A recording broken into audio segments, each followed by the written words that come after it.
Júlia. Meu boa tarde aí para todos e todas. Hoje é dia 23 de setembro de 2012, domingo. O verbete é de número 2426. Ele tem 4 páginas, 42 logias e 15 máximos. Eu chamo a atenção que a divisão do detalhinho tem 11 máximos. O tema é generalização alta-sediante. A especialidade é psicossomatologia. Quem fez o verbete é a nossa veterana professora Adriana. Que número que é esse? Já, esse aqui é o número 37. Como é que é? Vocês estão morrendo de vergonha? O que vocês estão esperando para fazer os verbetes? Ela já fez 37, como é que fica aí vocês? Agora, definição.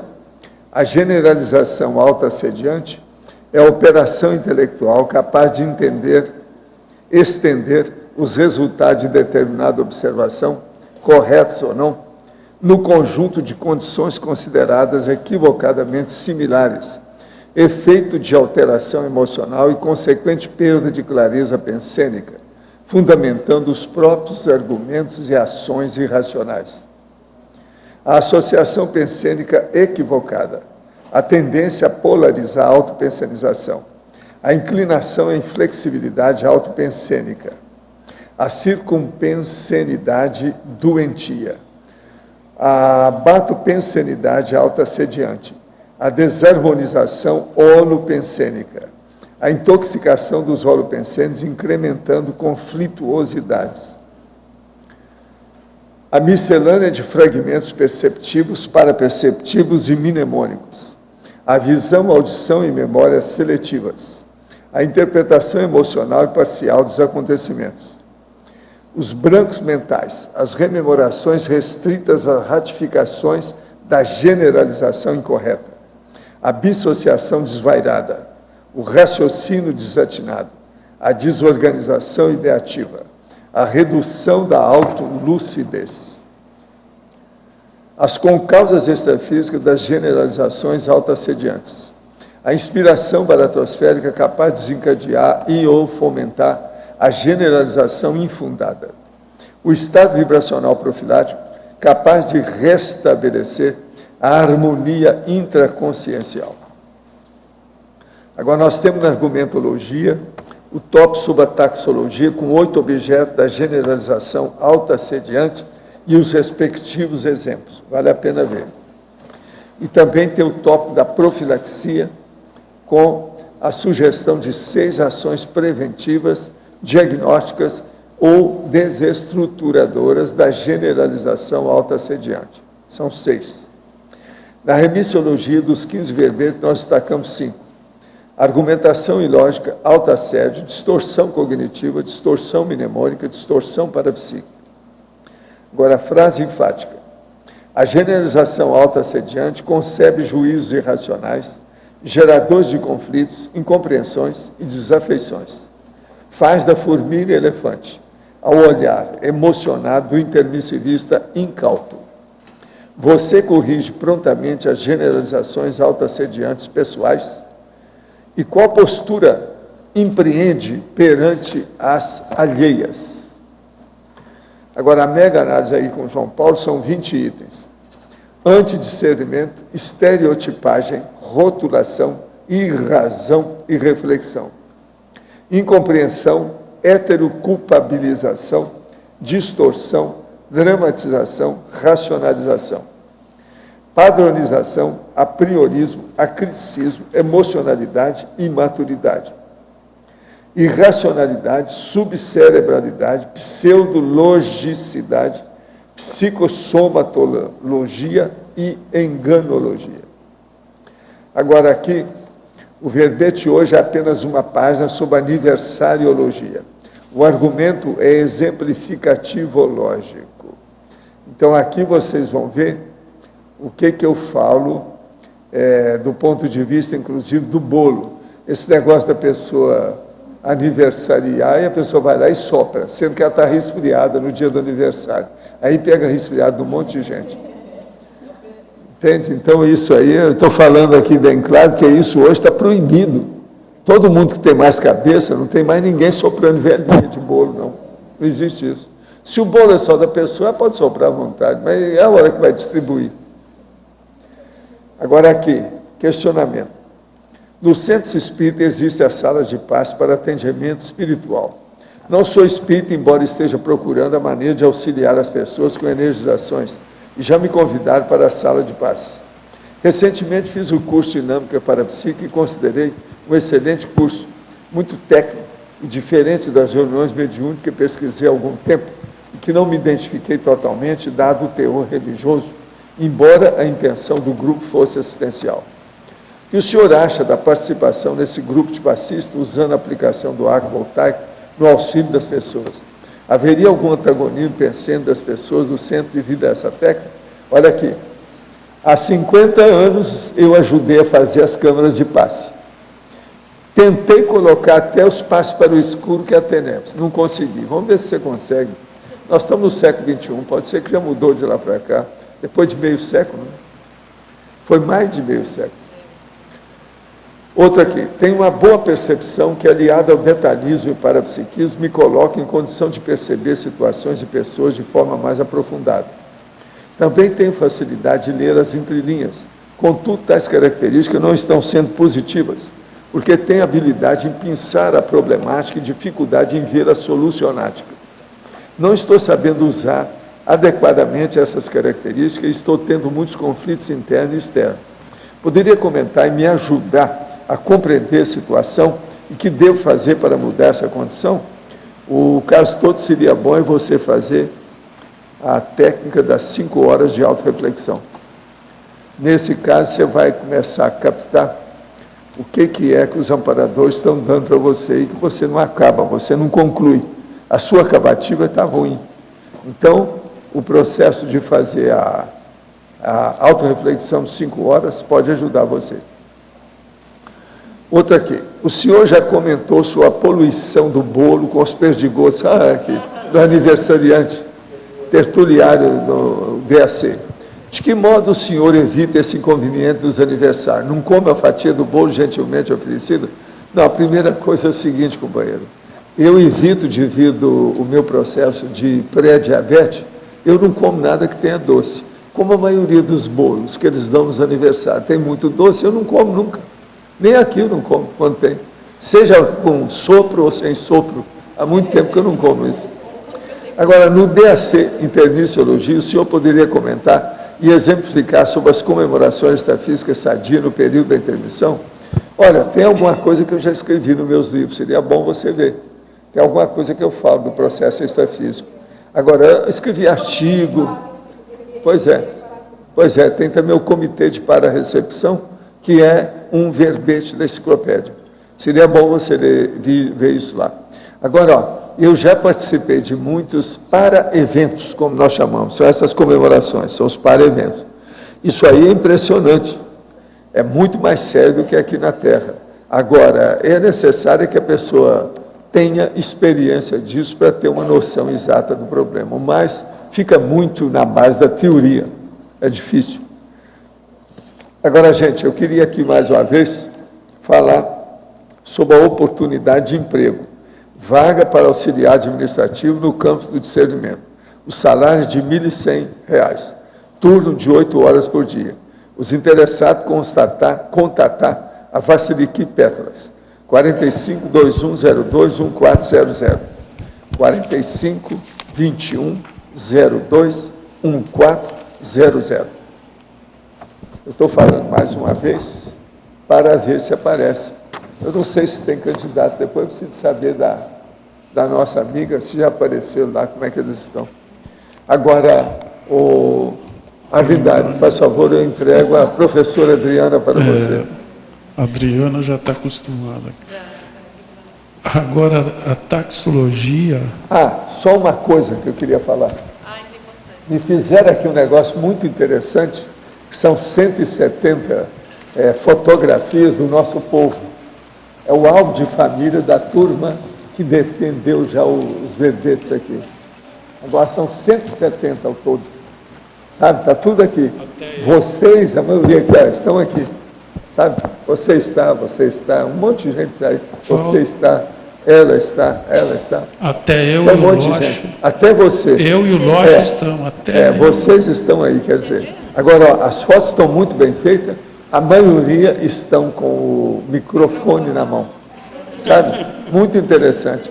Esse eu vou ficar com ele aqui comigo, que vale a pena, porque a gente vê a cara das pessoas. Agora, tudo gente que eu já vi aqui perto, que a gente conhece bem. Pois é, eu quero ver se nós levamos isso aqui para 500. Quando começou, o povo tudo riu de mim. Agora já tem 170, eles deixaram de rir. O povo já está difícil agora, baseado nos fatos, está difícil de ir contra isso. Como é que fica? Vai contestar o quê? 170? Nós já somos atualmente quantos? 176, não é isso comigo? Eu não estou com eu estou sem o papel aqui também. Não, acho que é 177 comigo. É muita gente. Por favor. Então, Adriana, na taxologia, essa número 2, casuística, você podia dar uma geral, por favor? Posso sim, Arlindo. Então, a gente colocou aqui 8 objetos de generalização. Um deles é a casuística, que pode ser individual ou grupal. Por exemplo, a pessoa tem um desagrado com uma certa ação isolada de alguém. E aí ela leva a intolerância àquela pessoa que fez a ação por considerar um padrão fixo, em detrimento de todos os retrofatos contrários. Então, fala, não, a pessoa é sempre assim. Então, tem muitas vezes briga de casal, né? Não, mas você sempre faz assim. Então, peraí, sempre mesmo? Não, às vezes a pessoa fez uma vez ou fez duas. Então, tente a distorcer e colocar como se aquilo fosse um padrão generalizado, que um padrão que ocorra sempre. E na maioria das vezes não ocorre, quando é uma generalização dessa autoassediante. E aí tem muita briga em função disso. Que eu vejo muito, a pessoa tem um ou mais defeito, pega aquilo dela e como se ela não generaliza aquilo. Isso acontece. Isso eu coloco em algum lugar. Personalidade, olha lá, ó. A identificação de um trafá, seja real ou inferido, que pode ser real, ela pode ter realmente esse trafá, ou então ela nem tem, mas a pessoa está achando que tem. Levando ao rechaço da consciência inteira. Então, não. Então, você tem esse trafá, então você não presta mais. E a outra, então, é a mesma coisa, uma generalização do mesmo jeito. Generalização é totalmente contra, é anticientífico, né? Existe uma generalização que ela é positiva, às vezes você tem experiência, né? Nesse caso aqui, é a generalização que é a negativa, é a autoassediante. Tem generalização que é positiva. Tem até o verbete generalização, né, que é do professor Valdo, em que coloca várias generalizações positivas. Por exemplo, eu vou dar um exemplo. Desperticidade. É inexequível a conquista da desperticidade sem um autoparapsiquismo. É uma generalização. Mas esse ponto ele é baseado em fatos, em casuísticas, em experiências. Isso é uma coisa. Essa autoassediante é justamente o contrário. É aquela que você faz erroneamente, precipitadamente, por algum motivo que geralmente, por isso que a gente colocou a questão da emoção, no estado alterado de emoção, ou para mais ou para menos, ou está eufórico, ou está mais para baixo, mais deprimido, ou irritado, seja o que for, e aí começa a distorcer tudo. Então, acha que tudo, um fato isolado, representa o todo. E aí que vai gerar todos os enganos e os erros. E na própria taxologia, número 6, ideologia. Sim. É a mesma coisa. A discordância ou incompreensão de um conceito levando à esnobação da totalidade do corpus teórico. Então, às vezes a pessoa pega um conceito, pega uma ideologia, uma ciência, algum corpus teórico. A pessoa vai, não, tem isso aqui, eu não gostei. Então, pode ser ou porque ela realmente discorda, quer dizer, não está vendo o binômio admiração-discordância, ou porque ela não entendeu, e ela generaliza, não, então nada disso aqui presta, todo esse conceito presta. Obviamente, sempre tem aquelas ideologias, aqueles conceitos, que realmente, às vezes um conceito vai por tudo para baixo mesmo, aquilo está anticosmoético, mas a gente está falando aqui no caso da generalização, às vezes não é isso, não é que nem é um conceito anticosmoético, a pessoa não gostou, não gosto daquilo, então isso aqui não presta, isso aqui não me interessa mais. E eles nem entendeu a fundo o porquê daquela afirmação dentro de determinada linha teórica. Tá ok, obrigado. Oi. Oi, Marilza. Eu acho que está desligado, Marilza. Eu estou te ouvindo, mas já foi. Sim. O verbete está maravilhoso, né? Ah, obrigada. E parabéns aí. O que inspirou você a redigir esse verbete? Qual a sua experiência quanto a esse assunto? Você vai perguntar isso para ela? Como você se sente defendendo o verbete? São as perguntas de sempre. Minha? Então, não, que se faz para geral, a pessoa. geral. Tá. Então, veja, com ela não precisa fazer isso. Tem 37? Na página 9. Tá. Não. Nona? Não, na linha 8ª da patologia. Da patologia. Pseudologicidade da elaboração mental distorcida. É interessante como as pessoas se firmam nisso, né? E eu gostaria que você abrangesse mais o que você colocou aqui. Olha só, começou até um pouquinho antes, né? Quando a gente fala. Você tem uma sequência aí muito boa. Eu vou seguindo a sequência. Então a gente fala, a autoconfirmação inverídica dos próprios apriorismos cronicificados. Então a pessoa ela tem um apriorismo, então ela já vai observar aquele fato em função de uma coisa que ela já pensa que é certo, e ela acaba confirmando isso, só que isso é inverídico, porque ela fez uma análise superficial. Qual seria o próximo, então? A pseudologicidade da elaboração distorcida. Porque ela, na hora que ela está com esse raciocínio equivocado, a pessoa está pensando que ela está sendo muito lógica, que aquilo tem uma lógica incrível. Né? Então, é uma pseudologicidade. Porque aquilo, no final, as premissas estão erradas, tem uma série de erros de raciocínio ali. E, na hora, com a emoção, a pessoa está se sentindo repleta de razão. Eu vivi isso. Eu tive que fazer uma viagem essa semana e convivi intensamente com uma pessoa que está num momento crítico e eu tentando mostrar para ela a questão da situação e ela se fechava. Assim, quando eu olhei isso aqui, eu falei assim, foi tudo que eu vivi. Eu marquei várias perguntas e realmente elas ficam irredutivas, ficam irracionais, né? Dentro de uma própria lógica que é defendida muito fortemente. Então, muito obrigada, parabéns, muito bom o verbete. Mas olha, a verbetógrafa, pensenologia, primeira linha. Como reverter o holopensene pessoal da emocionalidade descomedida nas vivências em uma socim patológica? Olha, a socim patológica a gente vai mudar com muito paciência, né? Não se muda uma sociedade de um dia para o outro. Agora a gente consegue mudar com um pouco mais de facilidade, eu não digo, mas com um pouco mais de eficiência, né? Então o que acontece?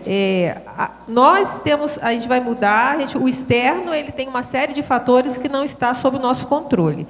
A nossa intraconsciencialidade, nós temos algum controle. Então, o que acontece? Eu não posso mudar os fatos, eu posso mudar o modo de eu encarar esses fatos. E na hora que a gente chega à conclusão que, com a emoção, na hora que a gente fica irritado ou exacerbando qualquer tipo de emoção, nós estamos pensando de uma forma mais distorcida, vai ficar mais confuso. E isso vai ser até mais difícil de lidar com os problemas, vai ser mais difícil achar soluções. A gente começa a ver a improdutividade dessa postura. Então, porque na hora que você faz essa pergunta, parece que você está justificando, como se fosse justificável ficar com uma emoção descomedida diante de série de atrocidades que ocorrem aí no mundo. A gente sabe disso, ninguém está iludido que não é assim. Existem muitos problemas no mundo. Mas a forma da gente vir e poder atuar para mudar alguma coisa é através estando mais tranquilo, pensando com racionalidade, com tranquilidade. Então é isso. Mudar esse holopensene vai depender de você mudar a forma de enxergar as coisas. Na fatologia, primeira linha. Como colocar ordem na miscelânea de fragmentos perceptivos, paraperceptivos e mnemônicos que surgem nas vivências de campo do SCP-2? Olha, Aí depende de que você está falando. O que a gente está falando aqui dessa miscelânea é um conjunto confuso de coisas, né? De fragmentos perceptivos, paraperceptivos e mnemônicos. Na hora que a gente está falando isso em função de uma ideia errada, de uma generalização, é que a pessoa ela mistura isso, coloca tudo isso no mesmo saco e, às vezes, cria ilações errôneas. Quando a gente está falando de parapsiquismo, é diferente. Então, a gente vai ter uma série de percepções, de parapercepções, inclusive de lembranças. E aí, o que vale é registrar. Registrar tudo e começar a ver os padrões de ocorrência disso, checar se outras pessoas perceberam a mesma coisa, se for um campo de ACP2. Então, você vai deslindando aos poucos essa para-realidade. Então, é diferente do contexto que a gente está colocando aqui, mas eu entendo a sua pergunta. O parapsiquismo é isso. Nem sempre, ou podemos dizer quase que a maioria das vezes, as coisas não vêm como uma pangrafia, que a gente pega toda a informação de bloco. A gente vai pegando pedaços, fragmentos de parapercepções, de percepções e de lembranças que a gente vai juntando a partir do raciocínio, dos registros, até a gente começar a chegar a conclusões. Sempre com muito raciocínio. A pangrafia é justamente isso. Ela atua por atacado. Mas tudo que nós trabalhamos é a varejo. Isso. Agora aqui, como tentar eliminar o tão sutis e sagaz auto-engano? Fatologia, linha 9. Patologia, linha 9. O auto-engano. Pois é, aí como é que a gente vai? Primeiro a gente começar a ver que não é um bom negócio a gente se enganar, né? Porque é um paradoxo até do auto-engano. A pessoa vai querer enganar a si mesma, o que ela ganha com isso? Nada. Então, na hora que a gente parte do princípio que isso não vale a pena, aí vale aquele paradoxo, né? Ou aquele princípio. O paradoxo é melhor, que é melhor a mais dura realidade do que a doce ilusão. Por quê? A ilusão, eu não consigo fazer nada para mudar. Se eu encaro a realidade, por mais difícil que ela seja, eu já tenho meio caminho andado para começar a procurar uma solução e mudar para que isso deixe de ser uma dura realidade e possa ser uma realidade um pouco mais vivenciável. O socialismo é o melhor para a humanidade? O senhor é socialista? Quais as suas críticas e impacto terápico ao marxismo? Olha, Marx já era, né? Vamos esquecer disso. Outra coisa, socialista eu não sou. Eu sou da democracia pura. Agora, vê, socialista foi o Stalin, um dos caras que mais mataram gente, se não for o que matou mais no século XX. Ele era socialista. Olha lá o que é que deu. Eu sou da mega fraternologia, isso é democracia. Vamos pensar nisso. Agora, a palavra socialista já está prostituída, não vale mais a pena. Igual comunismo, não adianta. As coisas têm que ser todo mundo comum, porque todo mundo é irmão de todo mundo, desde a barata ao vírus da AIDS até a gente. Existe uma consciência muito parecida com o senhor, algumas vezes sonho com essa pessoa. O senhor a conhece? Pode me dizer quem é? Sim, ele é da nossa equipe de trabalho aí, do enumerador. Parece mesmo comigo. Agora, ó, todo mundo que tem barba branca pode parecer comigo. Poderia aprofundar e exemplificar na página 13, para a fatologia, o item, as concausas extrafísicas das generalizações autoassediantes? Em sua opinião, a etiologia das generalizações autoassediantes são, em geral, de base extrafísica? Não, eu não diria que são sempre, não. Muitas vezes é o próprio raciocínio errôneo, equivocado da pessoa, como a gente falou, ela está emocionada, as emoções começam a distorcer a forma dela pensar e ela faz isso pela própria maneira dela, quer dizer, um fenômeno mesmo anímico dela. Agora, a gente não pode esquecer, se a gente está falando de multidimensionalidade, que muitas vezes isso pode estar, sim, ocorrendo junto com alguma inspiração baratrosférica, ou então, às vezes, a pessoa ela começa a pensar de uma forma equivocada. Aí tem a turma lá que vai gostar muito, né? Então, começam os assediadores a aproveitarem isso e colocarem mais lenha na fogueira, como dizem. Ou a própria, às vezes, a questão energética. A pessoa chega, começa a se sentir um pouco intoxicada, que ela vai sentindo mal e acaba os pensamentos ficando mais confusos em função de uma intoxicação energética, dá algum bloqueio, e ela começa, então, a partir daí, começar a pensar de uma forma equivocada. Então, é isso. Não é sempre, não, mas não podemos esquecer esse fator que é importante.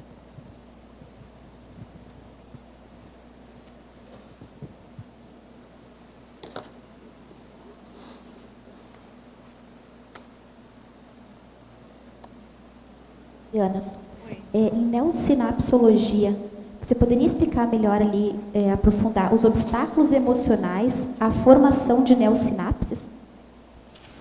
Sim, é justamente isso. Na hora que a gente está emocionado, às vezes, ou quase sempre, nós temos dificuldade de fazer novas abordagens. O que é a nova sinapse?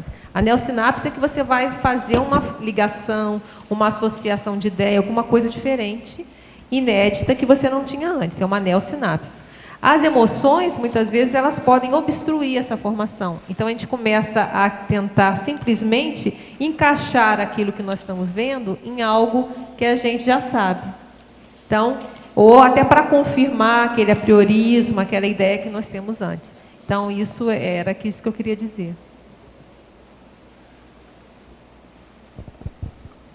Adriana, na página 13, em psicologia, você podia explicar um pouco o desgaste interconsciencial nas patomimeses do ciclo conflito-reconciliações? Olha, isso aqui é uma coisa que a gente observa, né, no dia a dia, na vida em comum aí das pessoas, que dá um desgaste quando começa esse processo de conflito-reconciliação. O que é isso? É muito comum falar do amor ioiô. Já ouviu falar? Do amor ioiô, aquele casal que vai e volta, vai e volta, vai e volta, vai e volta. Briga, separa, um não larga. E aí as pessoas acham, não, isso não tem nada demais. Até falam, não, a briguinha de amor esquenta a relação, né?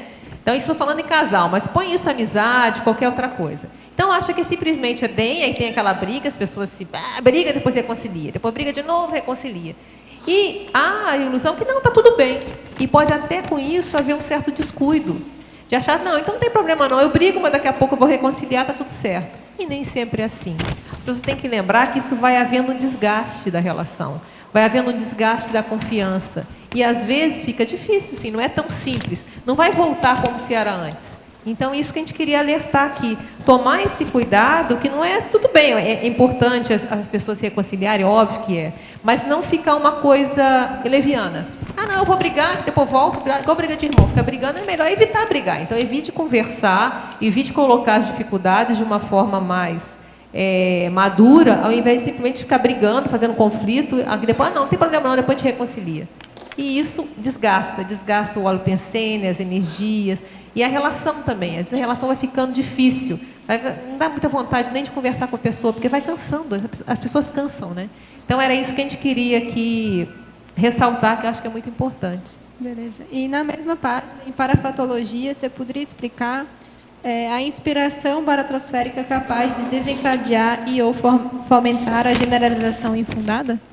Isso, que às vezes aquela inspiração baratrosférica tem até um verbete, tá? Que é aquela inspiração de assediador, ou de uma consex que está ali mais doentia, que ela vem dando aquela inspiração para você fazer alguma coisa equivocada. E às vezes isso pode vir aquilo que foi perguntado antes, né? Essa inspiração desencadear essa generalização. Tá vendo? Essa pessoa é assim mesmo, tá vendo? Tá vendo? E a pessoa vai entrando naquela onda, em vez de pensar com mais tranquilidade. Peraí, é sempre assim? Não, vamos contextualizar a situação, né?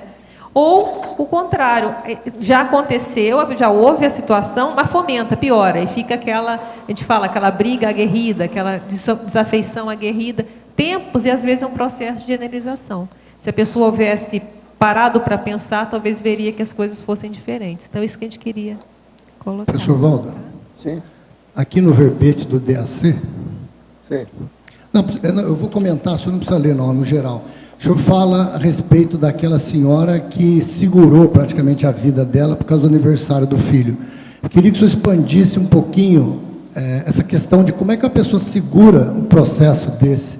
Segurou o que Ela você manteve falou? a vida dela por 6 meses esperando o aniversário do neto. Como é que... o caso todo é o expande seguinte: um pouco essa questão.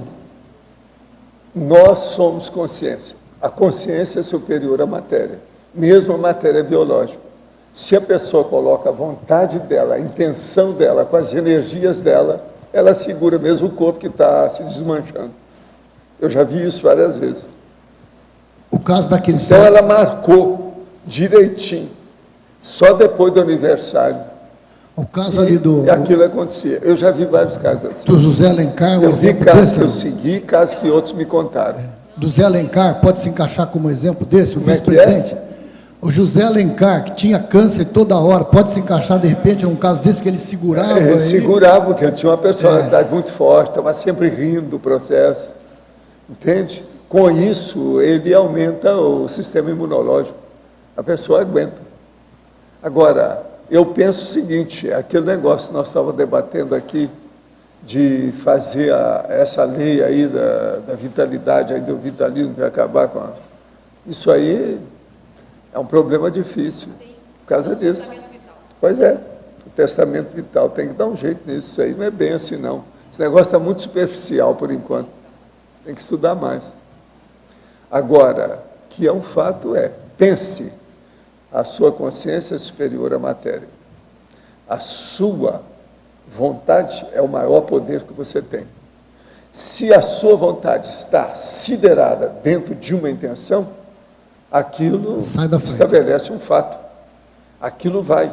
Agora, que é você que está mandando o seu próprio corpo, é um problema seu, é muito menos difícil do que parece. Agora, tem o caso também dos familiares que mantêm a pessoa viva, né? Com aquela energia segurando. Mas isso é muito relativo. Só quando a pessoa é muito frágil. Agora, se uma pessoa quer morrer, ela vai acabar morrendo mais depressa. Se uma pessoa não quer morrer, ela vai demorar a morrer. Isso é a regra. Agora, uma pessoa, por exemplo, que ela quer morrer, sai de baixo. Ela vai acabar morrendo. Não é só por suicídio, não. A falência geral dos órgãos. O próprio pensamento dela vai enfraquecer os órgãos e sistema, ela vai morrer mais depressa. Tudo isso eu já vi. Entende? O negócio é levantar o ânimo do doente, se é possível ele viver mais tempo. Às vezes tem problema de família, processo disso e daquilo, às vezes é bom. Então levanta o ânimo. Não é da injeção nele, nem nada não, entendeu? Sossega-leão, ou um negócio para colocá-lo aí, passar de 110 para 220. Não é isso. O problema é ele se conscientizar do processo. Se ele determina aquilo, acabou. Se uma pessoa não quer morrer, não é fácil. Eu já vi gente aos frangalhos, aos pedaços, cheia de metástases, até no olho. Você está entendendo? E ela sobrevive, a pessoa sobrevive. Recentemente li um artigo do cientista Roberto Lanza e a teoria dele sobre biocentrismo. Ele diz que a chave do universo está na consciência e na vida. Poderia falar sobre algo? Não, eu não sei nada dele. Eu só sei que a chave do universo está no primo pensene, que eu não sei o que é. Estou iniciando a docência, estudando para a primeira aula e surgiu o questionamento. Qual a forma mais eficaz de uma consciência criar novas sinapses? Estudar, para melhorar o mental soma. Aí ela cria neossinapse. Podemos dizer que a utilização de verdade para compor mentiras também seria uma operação da generalização autoassediante? É com você. Como é que é o negócio? Lê de novo. A utilização de verdades para compor mentiras também seria uma operação da generalização autoassediante? Verdades para compor mentiras, eu não entendi muito isso aí. É uma pessoa que fala umas verdades por um lado, depois vai falar de mentira por outro. Aí tem que ver. No DAC poderia exemplificar em conclusão a frase: não podemos esquecer que existe comemoração extrafísica sadia no período da intermissão. Sim, o que você quer saber? Eu já vi um monte de comemorações. A mais séria foi uma senhora que morreu na minha cama, que ela era a nossa cozinheira durante muito tempo. Ela que se ofereceu para ser. E queria morrer trabalhando conosco, comigo. Ela tinha um coração enorme e um bócio enorme. Chamava-se Ana. Era uma santa, ajudava todo mundo. Gostava de andar descalça. Não adiantava colocá-la com chinelo, nem qualquer coisa, não. Agora, o que se passa? Ela morreu lá em casa, e a hora que ela morreu, então, no dia que ela foi recebida numa comemoração extrafísica, eu saí do corpo e fui lá para ver, e vi ela chegando, aquela estrela. Agora, a coisa mais importante era isso, aquele centro de energia, um verdadeiro sol. A hora que ia chegando assim, começava a materializar, e daí a pouco começava a aparecer, e ela com um bócio enorme. Sabe o que é bócio, não é papo? Aquele enorme aqui assim, ó. E ela mais lindérrima, entende? E o povo tudo recebendo. Ela tinha sido da monarquia na Europa, e naquela condição, ela quis vir para ajudar o povo que ela tinha encaminhado. Que é aquele negócio que a gente falou aqui, processo da assistência, a liderança assistencial. O caso da Ana, por exemplo, foi uma das coisas mais bonitas que eu vi extrafisicamente nesse corpo aqui, do jeito que é e projetado. Agora, eu já vi outras coisas, né? Eu falo, quem quiser ler, é só ver o último capítulo do livro Projeções da Consciência, capítulo 60. Aquilo lá também é comemorações aqui. Mas tem um monte, nesse livro Projeções da Consciência, tem várias comemorações. São os para-eventos. A pessoa vê isso, ela vai entender. Né? Adriana, em Efeitologia, página 13... Sim, pode falar. Eu queria, por favor, que você ampliasse os efeitos do autoassédio na intensificação emocional e o efeito do orgulho na inadmissão das falhas incontestáveis. Sim, o efeito do autoassédio, ele vai na intensificação emocional. Então, vamos supor que a pessoa já está emocionada com alguma coisa. Conforme aquilo que ela está pensando, se ela começa a entrar em algum processo de autoassédio, ela vai intensificar aquilo. Então, se ela já estava com raiva, ela vai ficar com mais raiva. À medida que intensifica a emoção, aumenta o assédio. Começa a arranjar justificativas para aquela emoção patológica. Então, só vai aumentando. Vai aumentando a bola de neve, vai aumentando a situação. As duas coisas, né? E a segunda o efeito do orgulho na inadmissão das falhas incontestáveis.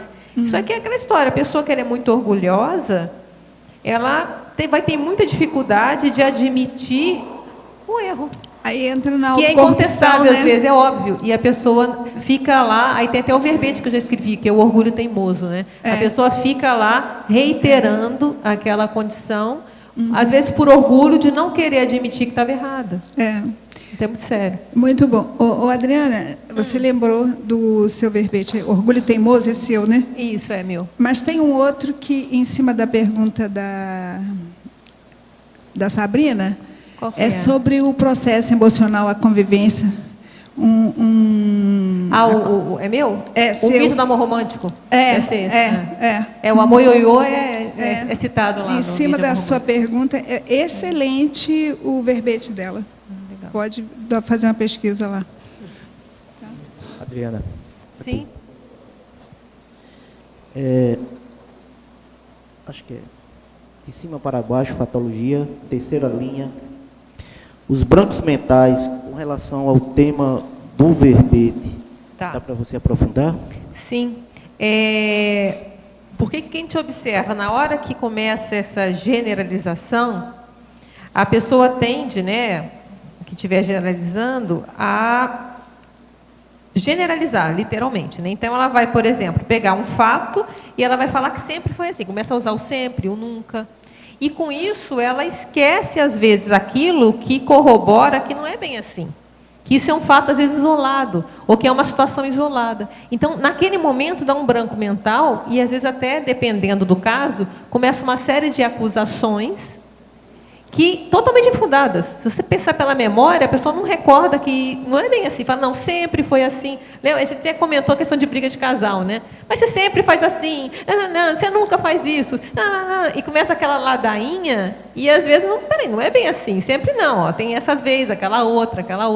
Então, esquece de tudo aquilo que não é.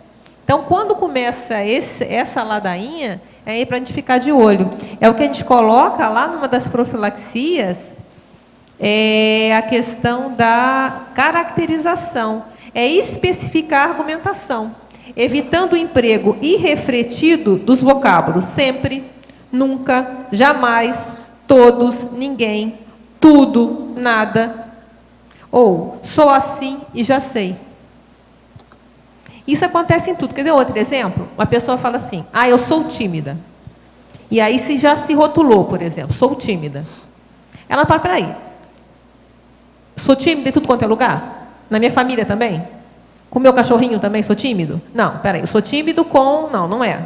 em determinado contexto que eu sou tímido, por exemplo. Já começa a especificar. Ah, não, eu sou tímido, às vezes, no ambiente de trabalho. Ou eu sou tímido na presença de determinado holopensene, ou determinado padrão de pessoas. E a pessoa começa a especificar e vai ficando até mais fácil ela achar a solução. E ela pode chegar à conclusão, não, eu sou tímido no ambiente X ou perante pessoas Y. Opa! Já fica mais fácil para ela fazer uma pesquisa, aprofundar e descobrir, então, por que eu faço isso? Por que eu ajo assim? Qual é a vantagem? Eu estou protegendo o quê? Aí ela vai entrando. Na hora que faz o generalização, sou tímido, ou qualquer outra coisa, né? Um exemplo, sou tímido, ela já generalizou, ela se estigmatizou e não tem nem por onde começar a pesquisar. E às vezes não. Geralmente as pessoas não têm a mesma postura com tudo. Ela tem em algumas situações. Então, era isso que a gente queria colocar aqui. Ó. Outra coisa que a gente fala também é analisar a situação presente, evitando a exumação descriteriosa de retroeventos, que é o contrário do branco mental que você falou. Às vezes a pessoa ela tem o branco mental para algumas coisas e para outra ela começa a puxar. Por que em 1900 e bolinha aconteceu isso? Por que naquela outra vez? Por quê? E começa fazendo uma exumação, que a gente chamou o nome de exumação mesmo, porque o negócio já estava morto lá, né? Exuma o negócio de uma forma descriteriosa, totalmente fora de critério, para justificar alguma situação que ela está generalizando. Está claro?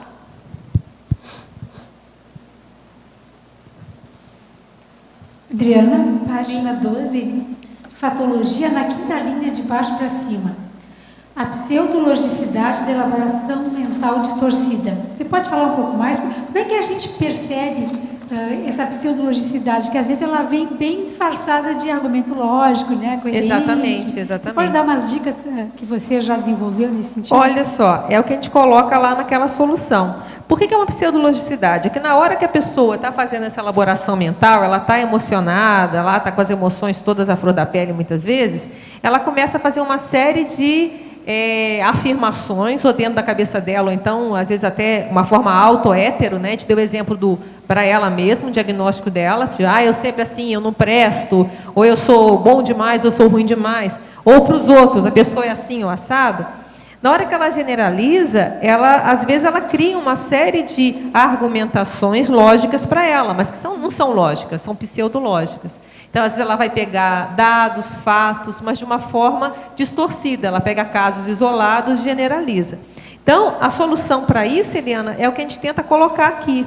Por exemplo, antivitimização. Desconfiar do sentimento exacerbado de injustiça contra si. Então, se começar, um exemplo, se começa aquele pensamento, começa a achar que o mundo está contra mim, abre o olho. Tem até o mito, né, que a gente coloca aqui, né, o mito do cosmos conspirar a favor ou contra si mesmo, né? Então, isso mesmo, não é mesmo? Aí começa assim, não, mas é sempre assim. Ou então o outro, você sempre faz assim, heteroculpabilizações emocionais, geralmente aguerridas, né, brabo e improdutivas. Então, essa é uma solução para a gente tentar ver essa ilogicidade. A outra, a gente já falou, não falou essa não, atualização. Analisar a situação presente, falamos, né, evitando a exumação.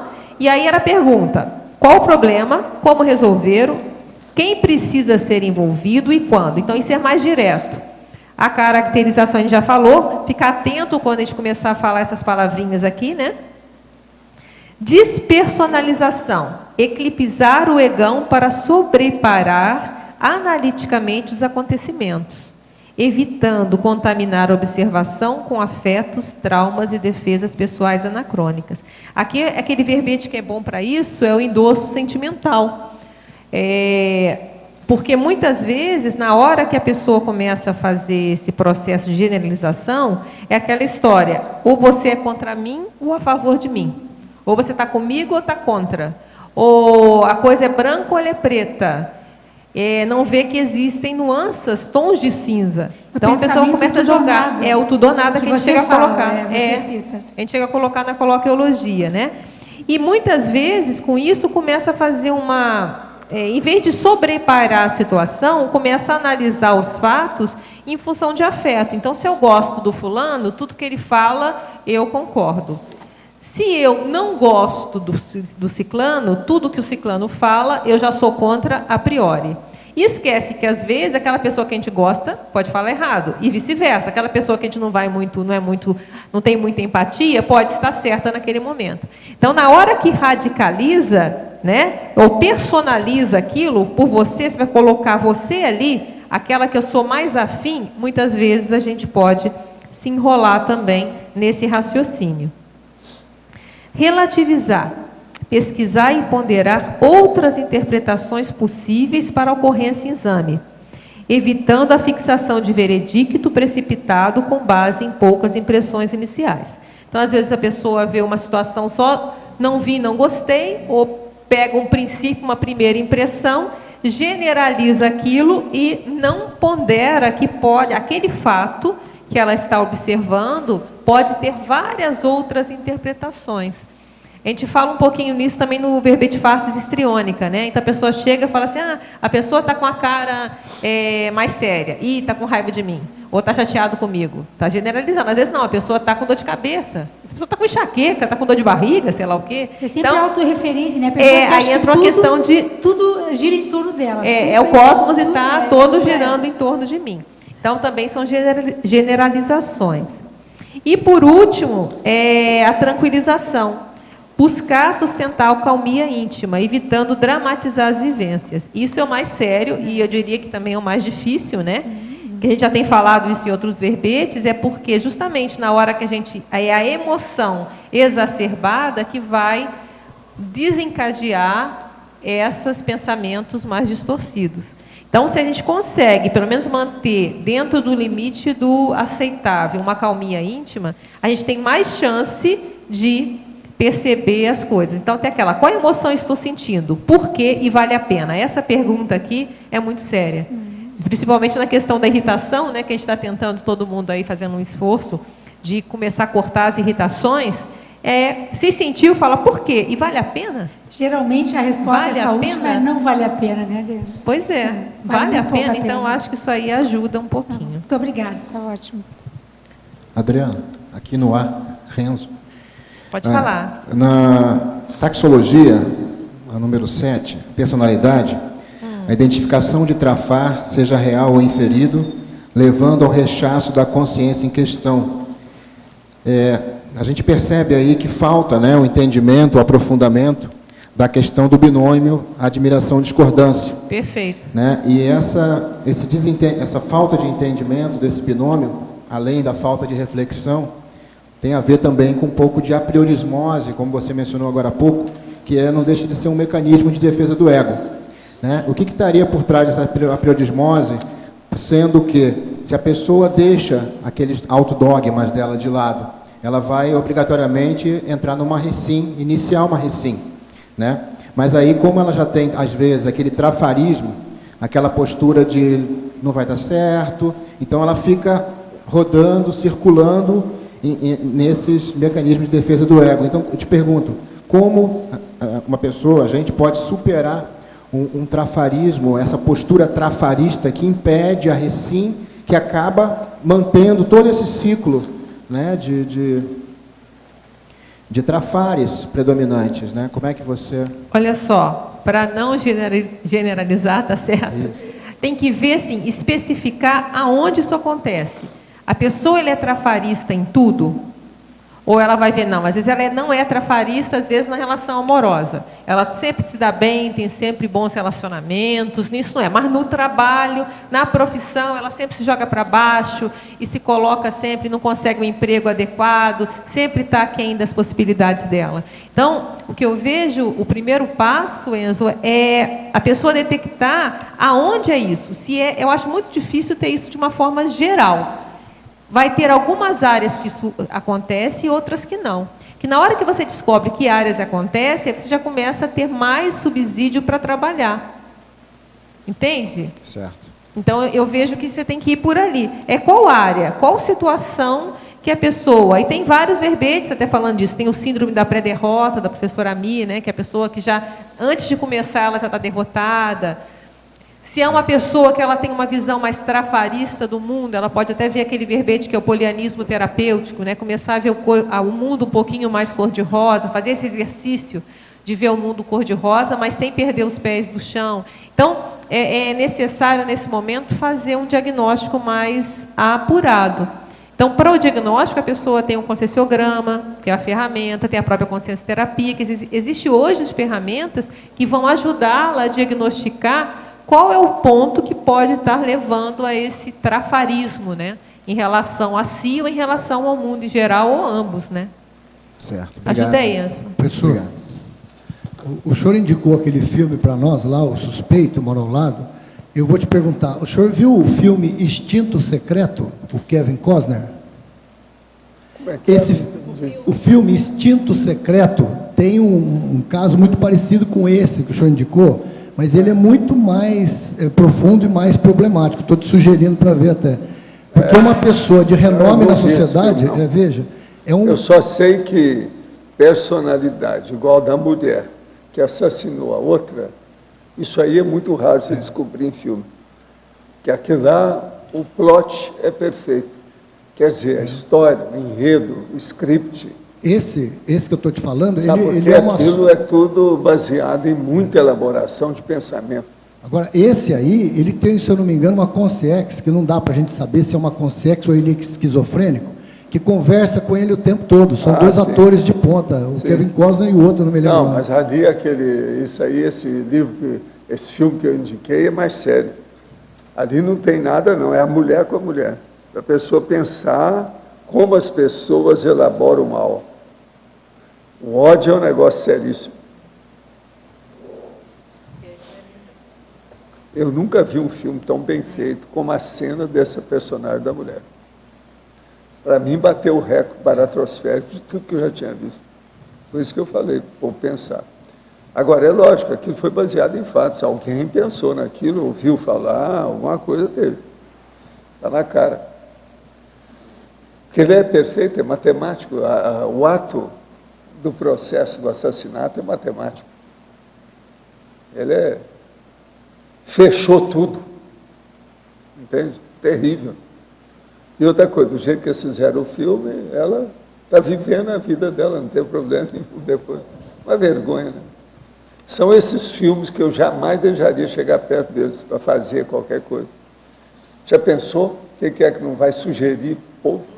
É igual aquele filme que o cara matou uma opção de gente, pegou o dinheiro todo, depois fugiu com a mulher mais bonita do filme, vai embora para as Bahamas. E acaba vai para uma o filme. praia paradisíaca. Quer dizer, não tem moral nenhuma. Tem um monte desses filmes assim. Tem novela. Esse aí, por exemplo, não tem moral nenhuma. É um perigo isso. Aquele do Hannibal, Cannibal, ele escapa e vai para...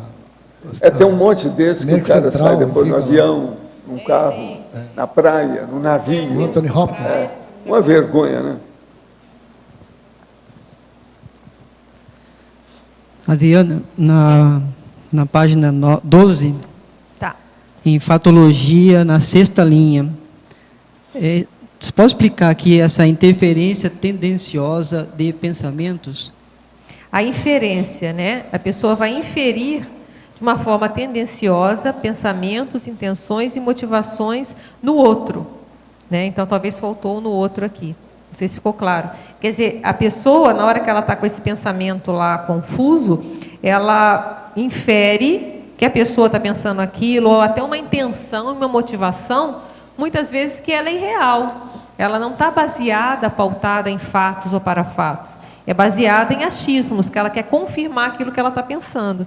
Então, ela cria, não, a pessoa está com a intenção da pessoa é essa, ou a motivação é essa, ou está pensando isso, às vezes não é nada disso. Tá, ok. Em cima mesmo, na fatologia, na 1ª linha, a miscelânea de fragmentos perceptivos, paraperceptivos e mnemônicos. Isso é o que a gente está falando da generalização, né? Na hora que a pessoa faz uma generalização sem nenhum critério, ela junta no mesmo balaio uma série de fragmentos e tira conclusões a partir disso de uma forma sem critério, sem pensar muito. Acha que é verdade. É o que a gente coloca na coloquiologia, né? o ato de misturar alhos com bugalhos, confundir as estações, colocar tudo no mesmo saco. Então, coloca tudo ali, coisas que são diferentes, que não têm associação, não têm ligação, e a pessoa começa a ligar aquilo de uma forma equivocada, geralmente movida por muita emoção, e isso vai gerar uma série de coisas erradas, como a gente fala, pode gerar uma autoexposição incoerente. Ela vai começar, às vezes, a se expor de uma forma que não bate com aquilo que ela pensa. Pode contaminar as pessoas sugestionáveis do entorno com esse raciocínio. Sim. Se é uma pessoa muito, às vezes, que ela tem uma boa lábia, boa de comunicação, ela pode começar a fazer isso e, com isso, outras pessoas se contaminarem com essa ideia distorcida. Pode induzir ao erro, não só ela como os outros. Podem gerar acusações injustas, porque a pessoa está generalizando uma coisa que não tem fundamento. E rotular ideias, pessoas, grupos e contextos. E isso vai ter os prejuízos, vão gerar soluções insuficientes. Quer dizer, está tudo basado, está sem fundamento, não vai ter solução. O problema, às vezes, vai tender a aumentar. E vai estremecer as amizades. E tem uma série de perdas que a gente coloca aqui, que são desse pensamento. Então, vou mostrar como é interessante a gente começar a pensar nisso. Então, a gente vê na questão de preconceitos, por exemplo, a gente coloca na taxologia a questão da condição étnica, ou cultural, ou profissional, ou de gênero, classe social, ou uma característica somática. A pessoa fala, não, toda loura é assim, ou todo francês é assado, ou todo negro é de outra forma. Então, a pessoa pega um preconceito, gera um preconceito, que ele é nascido de uma aprendizagem cultural, às vezes, pode ser cultural, aquilo na família ou na mesologia, ou às vezes uma má experiência com determinado indivíduo. Então, não deu certo com determinada pessoa, ela tinha um tipo físico, não gosto mais de pessoa alta, ou não gosto mais de pessoa baixa. Sim. Isso parece loucura, mas é mais comum do que a gente pensa, a gente vê alguns relatos assim. E pode levar ao desprezo de um grupo social inteiro. Então, não, eu não gosto, não me dou bem com determinada etnia. Às vezes, por que você não se dá bem com determinada etnia? Ah, porque teve uma pessoa lá, quando eu era na infância. Então, as pessoas começam a gerar uma série de apriorismos, não questionam esses apriorismos, e isso pode ir gerando uma série de problemas depois. Ok, obrigado. Sim. Oi, eu queria que você comentasse a enumerologia, por favor. Tá, vamos lá. Assim, isso aqui é a síntese, né, da questão da generalização. Então, é o ato de adulterar o pensamento. Então, o pensamento da pessoa ela vai começar a ficar adulterado. Quando você fala o ato, você fixou bem, né, a palavra. É o ato, é a situação. É o ato. Isso. Você então, se refere assim a um momento, ou momentos em que a pessoa tenha esse hábito, essa mania de fazer? Não, é na hora mesmo, na hora que está acontecendo o fato, na hora que está ocorrendo a generalização, é esse ato. Ela age como um mecanismo de defesa e executa o ato. Isso. Então, vai lá, vai adulterar o pensamento, vai obscurecer a percepção. A partir desse momento, a percepção já está distorcida, né? Sim. Então, já está, tudo que vier só vai ser captado aquelas coisas que corroborem aquilo que está pensando. Com a forma de pensar. Vai obnubilar a razão. Então, a racionalidade começa já a ficar mais alterada. Sequencial, né? Isso. Vai deturpar o juízo. Então, todo aquele juízo que a pessoa tem para analisar a situação, se é boa, se é má, já está todo mais alteradinho, né? Vai desregrar a imaginação. Isso aqui é terrível, né? A imaginação solta, fica lá totalmente, vai para onde for, né? Onde a emoção mandar. Desvirtua a memória, aquilo que a gente já falou antes, né? Então, às vezes não vai apagar alguns fatos ou vai puxar outros, reavivar outros, de uma forma descriteriosa, só para corroborar aquela situação. E, por último, vai inibir para a percepção. Quer dizer, ali acabou, né? Não vai perceber mais se amparador, energia, já está tudo confuso ali, na situação. Num processo de autopesquisa, vamos dizer que uma pessoa se identifique com esse seu verbete, como a pessoa faria para poder sair desse círculo vicioso? É o que a gente colocou lá, lembra da profilaxia? É você começar a parar. Quando começar a sentir que a coisa tá, que o sentimento, as palavrinhas são mágicas. Isso é mais comum do que a gente pensa. Acontece nas melhores famílias, como dizem. Então, na hora que começar a ver que começou a usar aquelas palavras, comecei a exacerbar o sempre, o nunca, todos, opa, começa, já dá uma pensadinha. É autopesquisa, né? Já dá uma Autopercepção, né? Já dá uma pensadinha e vê o que está acontecendo. Outra coisa, começou a ver que está ficando muito emocionado, começa a respirar fundo. A partir dali, a tendência é a sair por baixo. Então, vamos começar, respira e vamos ver o que acontece. Isso, muito bom. Tá? Tá ótimo, obrigada. Adriana, a fatologia, na página 12, a terceira linha de baixo para cima, depois segue, né? As soluções insuficientes. É porque, em função disso tudo, a gente já colocou, porque já começou a expandir. Uma coisa é essa generalização só na cabeça da pessoa. Então, a gente já começou a colocar na patologia, já foi saindo dela, tá vendo? Já foi antes, já até contaminou os outros, tá vendo? Contaminou os outros, induziu ao erro, começou a sair dela, começou a gerar um pertúrbio, tá certo? Uma perturbação com distúrbio, já foi para fora.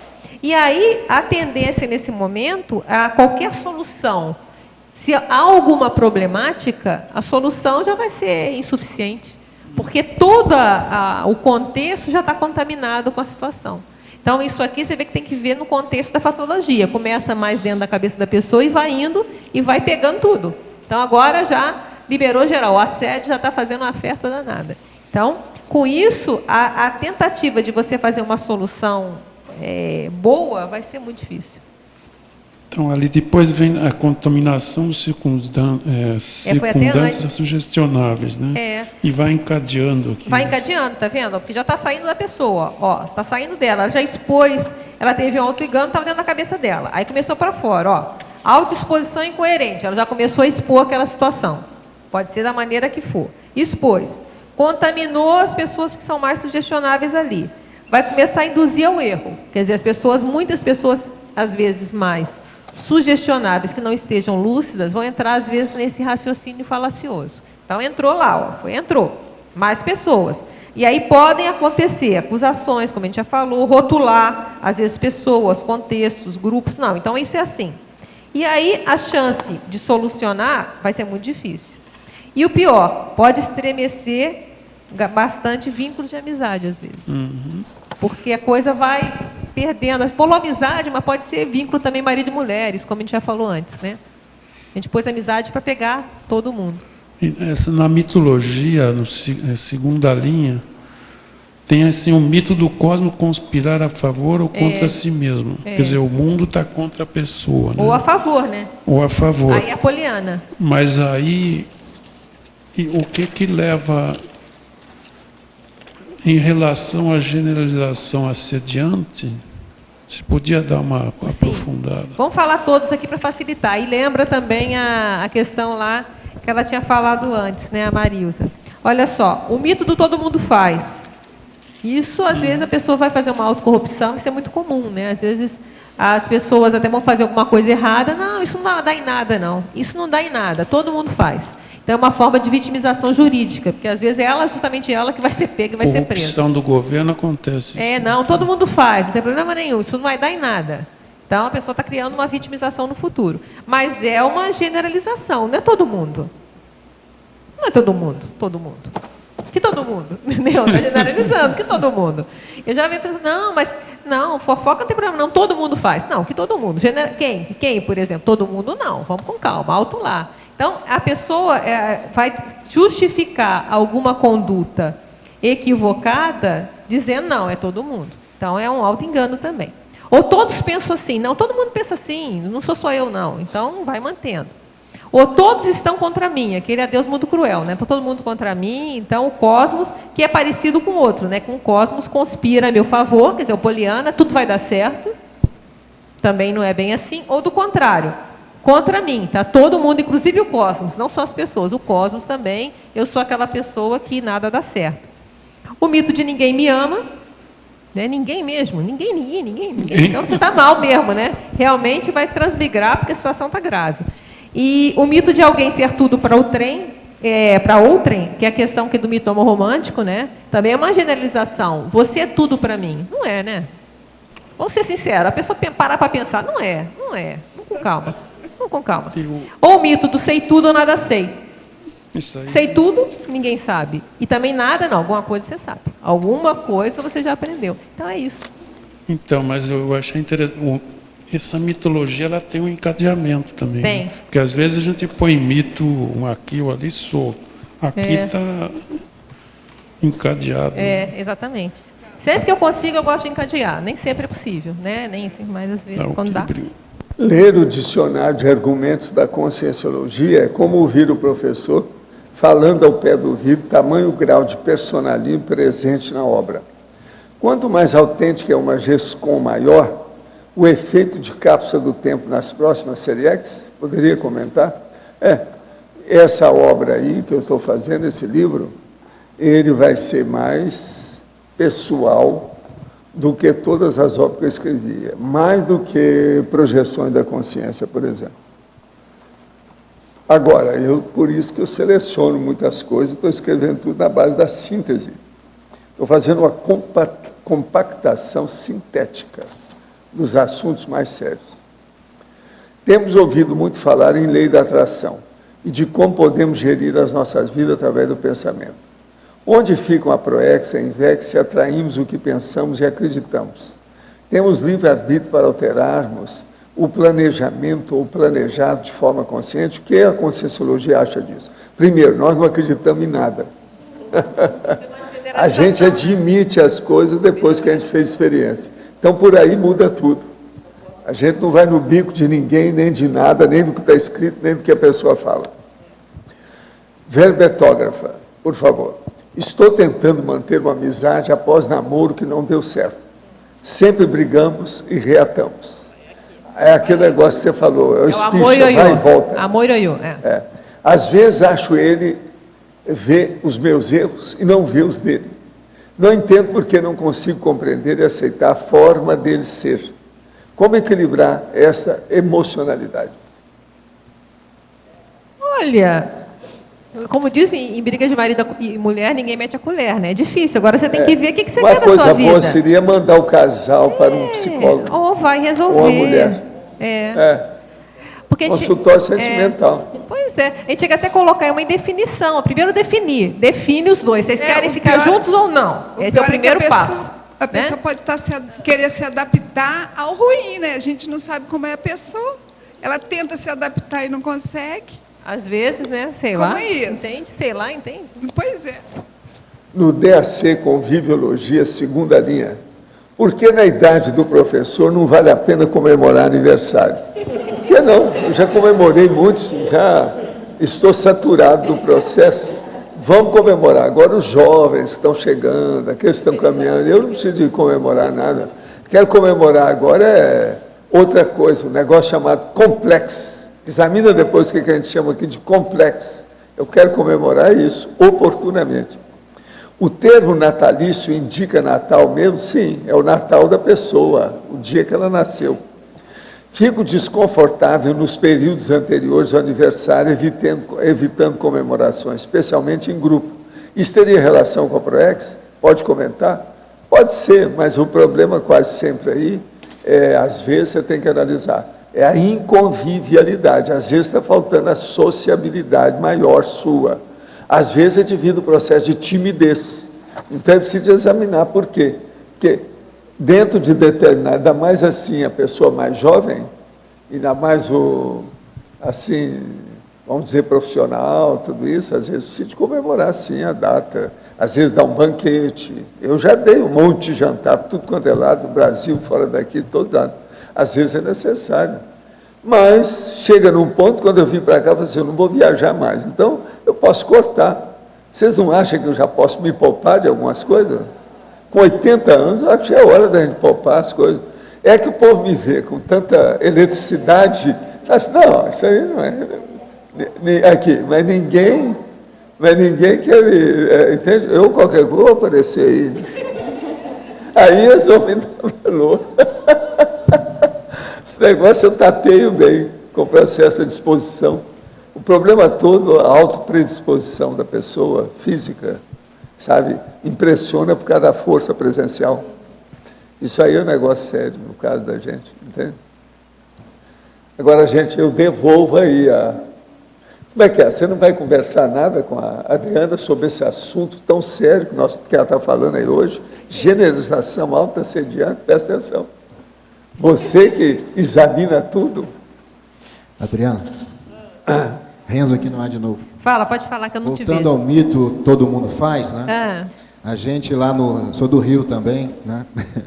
E a gente escuta muito isso lá. Não, isso aqui todo mundo inteiro é assim. Não né? dá nada. Não, que é uma inverdade incrível, né? Porque é difícil ter uma cidade igual ao Rio de Janeiro, lá em termos de confusão.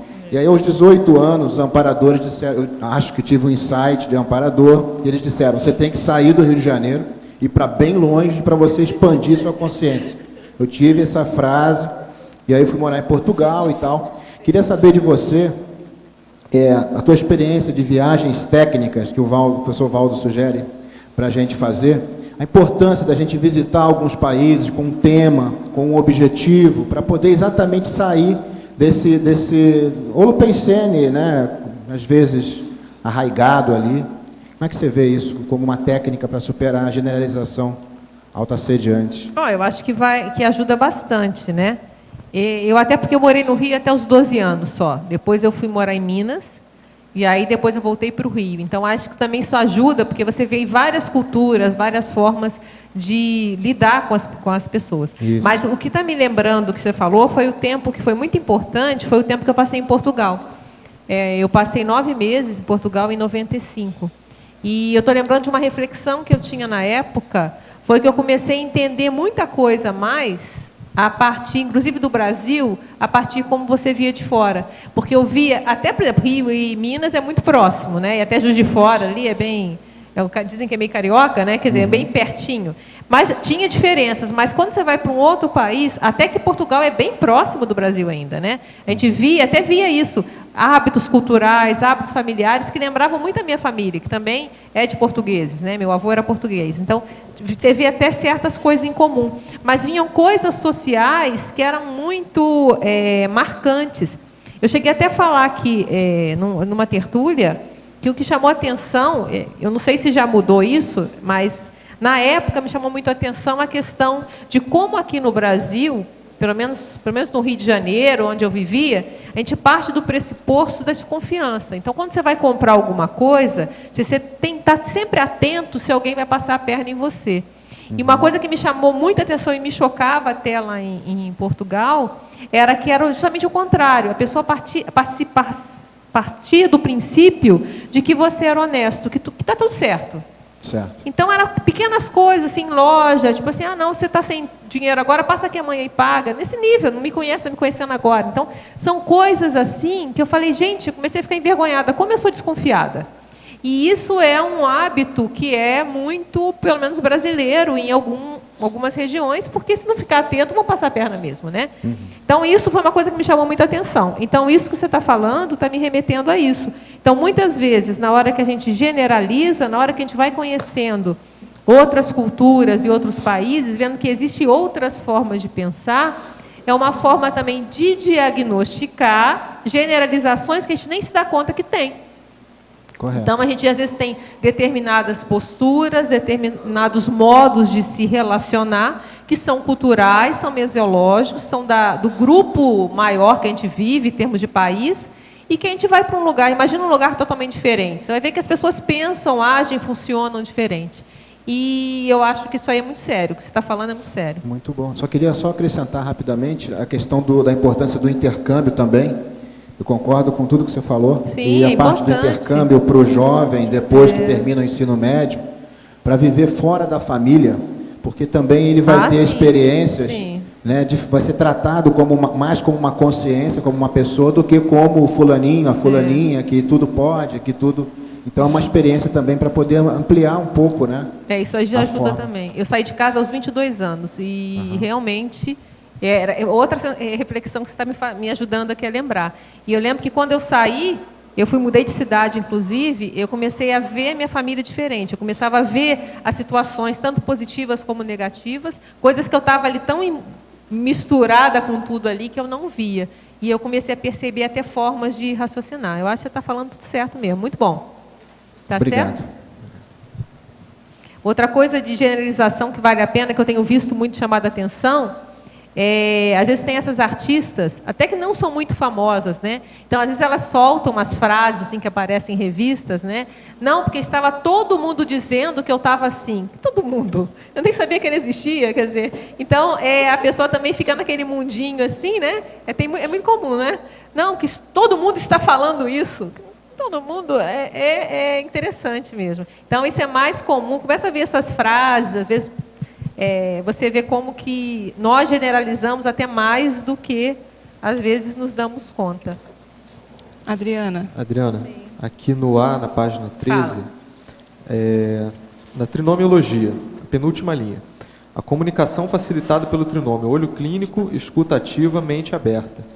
Você pode comentar com relação com a generalização? Ah, sim, sim. Aqui já é a profilaxia, né? O contrário. Então, quando a gente procura, na hora de se comunicar, manter o olho clínico, tem até o verbete, olho clínico, né?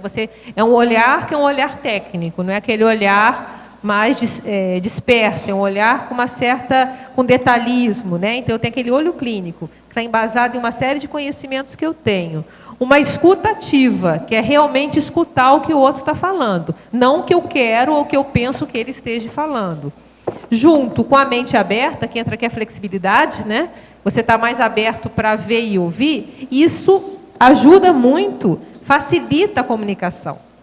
E aí, facilitando a comunicação, até ajuda também a desconstruir estas generalizações. Porque, às vezes, você vai fazer um diagnóstico ali. Eu estava generalizando uma determinada situação, na hora que eu tenho uma comunicação mais efetiva, eu posso ver, não, olha, eu estava enganada, realmente não é bem assim a situação. Por isso que está nesse contexto. É uma espécie de autoconscienciometria, né? Você descobre uma nova generalização que, às vezes, você tinha e não percebia. Não sabia. Exatamente. Porque, às vezes, a gente está fazendo isso. É um mecanismo, né? Porque a generalização em si, ela é neutra, como a gente falou no início, né? Tem até o verbete generalização. É a partir da generalização que a gente vai acumulando experiência, acumulando vivência, a gente junta os fatos, a gente vai criando a nossa forma de ver o mundo.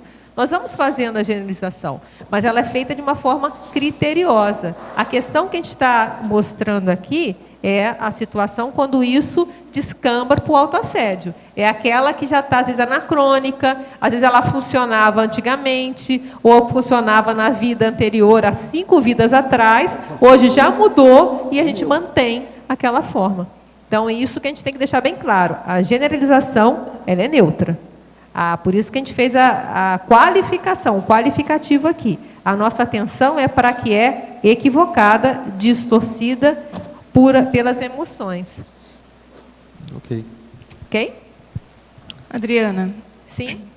Na profilaxia, ali você colocou as 6 atitudes aqui no sentido da gente com a gente mesmo. Mas quando você percebe que há uma generalização autoassediante num contexto, num grupo, como que você faz para auxiliar esse processo de desfazer esse processo de generalização autoassediante do grupo? Aí a coisa é mais embaixo. É como a gente faz na questionologia. Qual postura você empreende perante as alheias, né? Nem sempre é fácil. Por quê? Se é numa interlocução, vou pôr uma pessoa só primeiro, para fazer a dificuldade menor primeiro. Você está conversando com alguém e a pessoa começa a fazer uma generalização qualquer, muitas vezes emocionada, geralmente até tem uma emoção e tem, às vezes, acusações, às vezes, alguma situação assim. Nem sempre você consegue quebrar isso naquela hora, porque depende do nível de emoção que a pessoa está.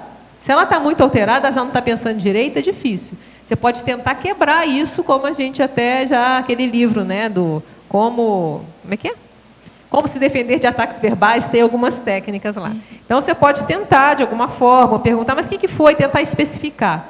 Não, mas esse fato, qual foi o fato? Clareia. Então, isso pode ajudar. Mas nem sempre. Dependendo da situação, é melhor tentar cortar o papo ali, vamos marcar uma reunião, agora tem um compromisso, uma reunião para aqui outro dia, para tentar resolver.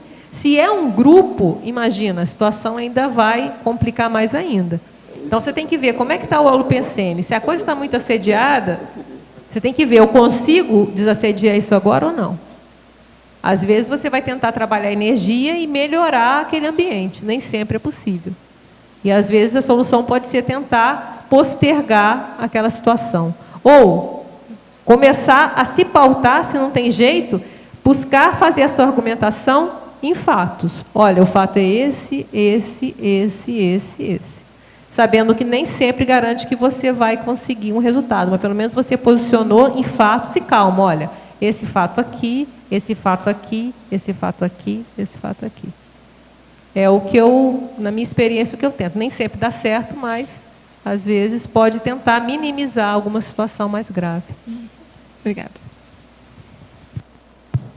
Adriana. Sim.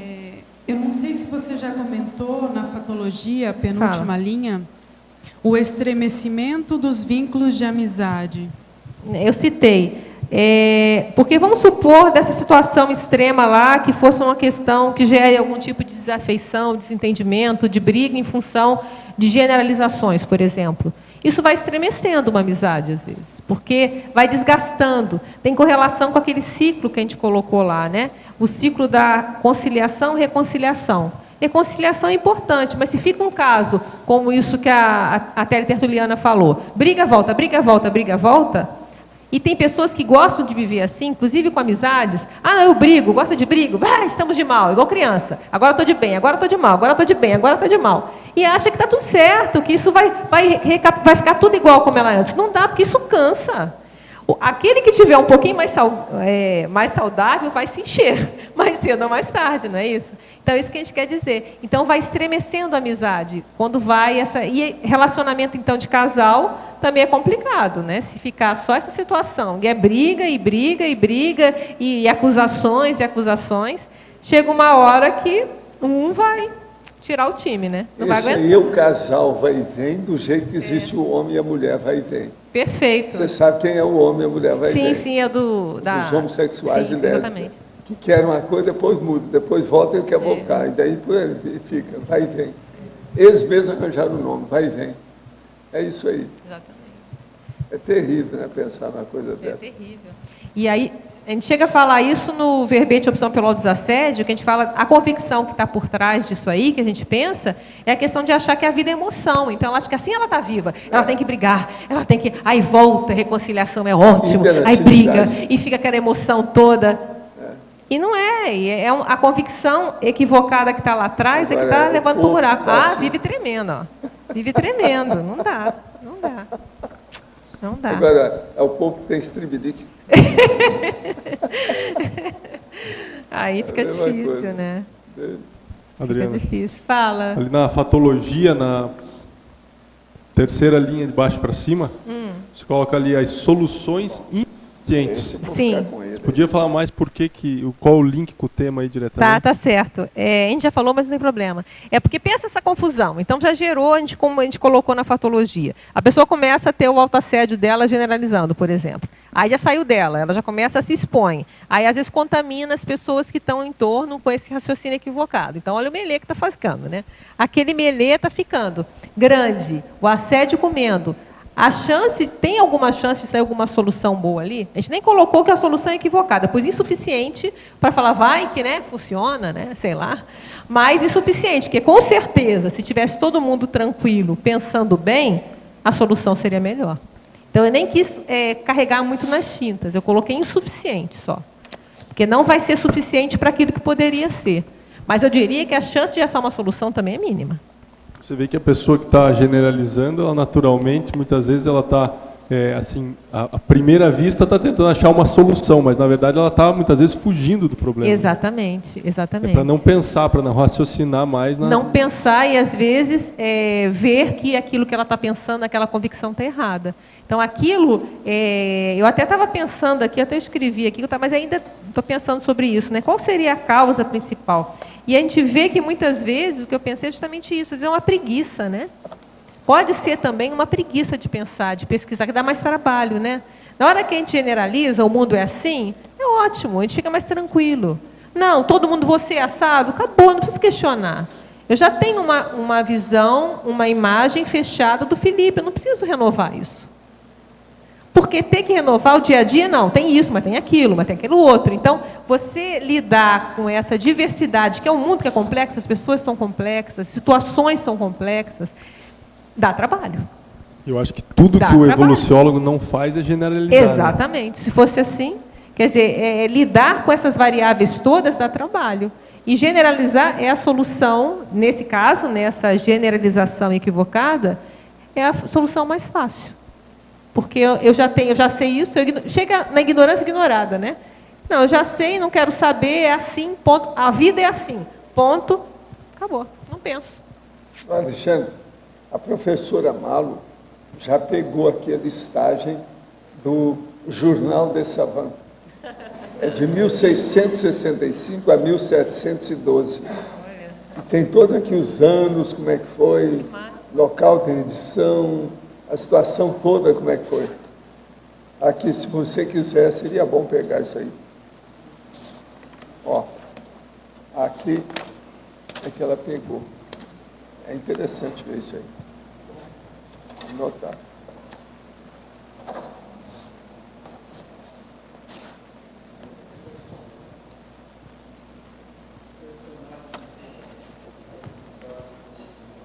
Não, você já pensou se foi eu que ajudei a fundar isso aí? Será?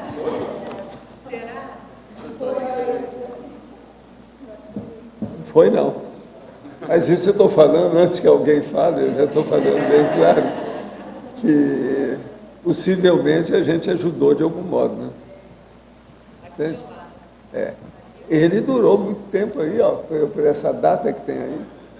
Pois é.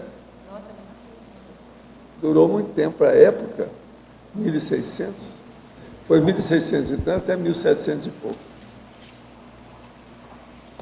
Vamos ver agora se a gente faz exumação do jornal, quer dizer, da revista, né? Jornal, aí no caso é a revista. O que você acha? Vou aproveitar aqui para entrar, né, nos links aqui, tudo ver quem são. Eu ainda não conversei, ainda não. Vou conversar lá com os nossos amigos para ver o que faz nisso. Já estou conversando com a turma aí, estou conversando com a turma aqui para os doutores.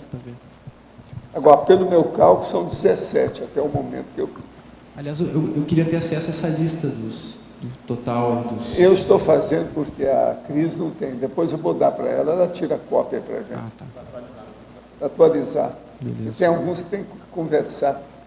Porque essa turma que já tem mestrado tem andamento para o doutorado. Às vezes alguns já conseguiram, já não sabem. De saber. Tem muita gente que está com que é do mestrado que está caminhando para ser doutor. Vamos ver. Adriano, aqui no ar, Renzo de novo. Fala, Sua opinião sobre o trabalho voluntário, que ele reúne pessoas de diferentes profissões, atuando em diferentes funções, e a gente tem que estar disponível para o que der e vier, né? Como é que você vê isso em termos de ajuda aí profilática, né? Essas generalizações. Não sei se você abordou essa questão.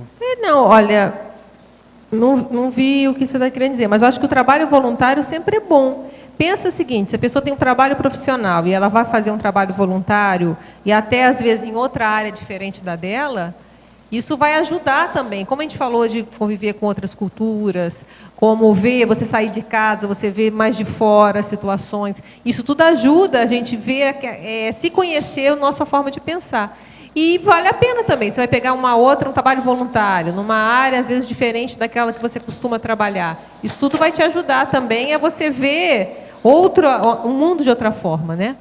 Eu lembro quando eu entrei para a psicologia, foi muito bom, porque eu estava acostumada a ver o mundo assim, né? 2 mais 2 é igual a 4. E na psicologia, quando eu comecei, eu falei, caramba, pode ser tanta coisa 2 mais 2? E aquilo eu falei, nossa, que coisa. Então, isso ajuda muito a gente mudar o modo de pensar, o modo de raciocinar, não ficar tão quadradinho, né? Como nas ciências exatas, que você está acostumado, tem uma solução e você vai achar, existe uma solução melhor e você tem como encontrá-la. E lidando com gente, nem sempre é assim, existem várias soluções, né? Então, essa relatividade, fazendo uma analogia com o que você falou, é mais ou menos assim, o trabalho voluntário também ele vai ajudar. Dependendo da área que a pessoa fizer, ela sempre vai ajudar, né? Perfeito, obrigado. Adriana, eu estava pensando aqui tem uma generalização individual, mas pode ser também uma generalização grupal. Aquilo que você fala, tem uma pessoa de determinadas raças, algumas têm tais defeitos, você generaliza para a raça inteira. Então, toda raça é assim, a raça ou um grupo. Aqui você está querendo enfocar mais o individual? Não, é que parte sempre da pessoa, né? Então, por exemplo, como a gente coloca aqui da condição étnica, cultural, né? Parte do individual. Então, é a pessoa que, por uma questão dos outros ou dela mesma, ela generaliza. E ela vai generalizar daquela pessoa para o grupo inteiro. Então, se eu não gosto de uma pessoa, daquele grupo, eu não gosto do grupo inteiro. Então, é um processo de generalização. Então, aí, às vezes, o grupo inteiro pensa igual. Quer dizer, é uma forma, mas sempre começa dentro da cabeça da pessoa. É ela que tem aquela convicção, é um grupo de pessoas, quer dizer, é a somatória daquelas pessoas todas que vão formar o pensamento do grupo, o holopensene do grupo. Por isso que o foco é no indivíduo. Mas é isso mesmo que você falou, que a gente coloca aqui, ó. E aí tem coisas mais sérias, por exemplo, também, quando a gente fala no 5 da taxologia. A malquerência ou desentendimento com o indivíduo, levando à autoexclusão do convívio com um conjunto de pessoas. Isso é mais comum do que a gente pensa também. Então, a pessoa briga com um e sai, não quer mais saber. Às vezes é um, às vezes aquela pessoa nem está mais lá, e a pessoa fica, se corta. E assim vai. Quer dizer, subhumano também acontece bastante. Eu vejo falar, algumas pessoas falam, não gosto de gato. Por que você não gosta de gato? Porque quando eu era criança, um gato me arranhou. Então, eu já ouvi isso. Então, mas foi um gatinho pobrezinho, devia estar assustadinho, talvez, né? Então, a pessoa já não gosta de gato e acabou, e fechou questão. Então, é esse tipo de coisa que a gente está querendo levantar. Agora, tem coisa pior. A pessoa fala, eu não gosto de fulano. Mas por quê? Porque eu não gosto. Mas aí, o que você vê de errado? Não, eu não vou com a cara dele. Não sabe nem dizer, né? É o todo, é o conjunto da obra que eu não gosto, né? Aí... Na hora que uma solução para isso é que a gente falou, na hora que especificar, você vê o que eu não gosto no outro. Aí fica mais fácil. Adriana, em patologia, na 5ª linha, você pode explicar o malabarismo mental requerido para associar fatos indissociáveis? Tá, isso aqui até a gente trocou. O indissociáveis aqui não está bom, não. Põe dissociados. É que você... É o malabarismo mental para você... na hora que você está fazendo a generalização, você está juntando alhos com bugalhos. Então, você vai dar mais trabalho, às vezes, do que você pensar de uma forma reta. Você está fazendo ali para tentar encaixar uma coisa na outra. É por isso, não, porque está errado mesmo. Já consertamos. Dissociados, porque o in aqui está inadequado mesmo.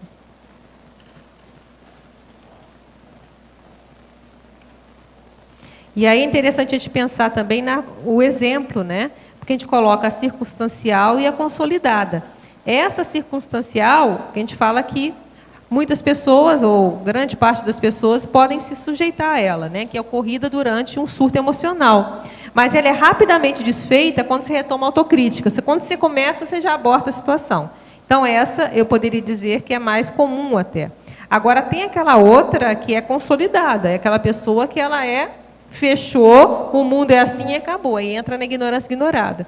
Que ocorrendo durante período indeterminado e enraizada na multividência pessoal. Aquela pessoa que é cheia de certezas, generaliza tudo é assim, o mundo é assado, o pensamento dela é preto no branco, é 8 ou 80 e acabou. E aí a coisa já é mais complicada. Aqui na coloquiologia, se podia dar uma geral, aqui parece que existe algum encadeamento, não sei se... Mais ou menos. É que tem, a gente já falou um pouquinho antes, né? A pessoa mistura alhos com bugalhos, confunde as estações, coloca tudo no mesmo saco. Aí vem o pensamento tudo ou nada. É aquele pensamento 880, como a gente fala depois do raciocínio, né? A pessoa não vê as nuances, não vê as sutilezas, não vê os detalhes. Então, é certo ou errado. Então, muitas vezes é um modo de ver a vida de uma forma muito literal, porque nada é assim. Ninguém é tudo mal ou ninguém é tudo bom. Então, há percentuais. Uma forma que ajuda isso aí é a pessoa começar a pensar por percentuais. Como assim? Faz aquela técnica que se fala muito aqui na Conscienciologia dos 51%. O 51% está para que lado? Já tem 51% de bom, já está meio caminho andado. Então, nada é para lá ou para cá. Depois, o ponto final colocado antecipadamente. Então, a questão é fechada, a pesquisa é fechada, antecipado, sem se continuar uma pesquisa, uma avaliação dos fatos com mais critério. E, não é todo caso, mas pode acontecer, o carregamento nas tintas no mau juízo feito sobre algo. Então, quando generaliza, às vezes se está emoção, aí já vai para o outro lado, né? Carrega nas tintas, tudo é ruim, tudo não presta, e às vezes aí o assédio já pegou de vez aqui também. Adriana, sim, nesse mesmo tópico, uma sugestão que as pessoas às vezes falam, né? A primeira impressão é a que fica. Pois é, eu falo de primeira impressão em algum lugar. Ah, tá.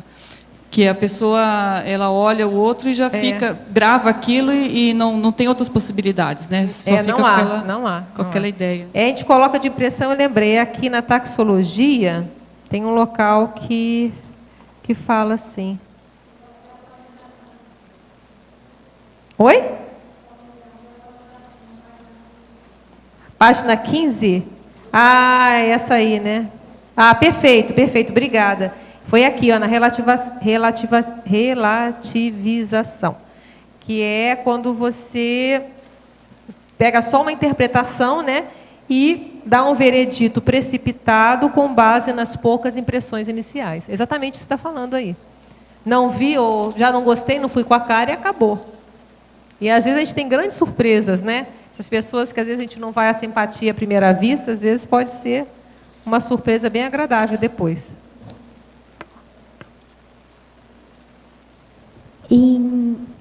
Na tecnologia, Adriana, sim, a técnica da cosmoética destrutiva, como que a gente aplicaria para uma pessoa, né, que a gente vê que generaliza? É aí que entra aquela pergunta que a Ieda fez lá atrás.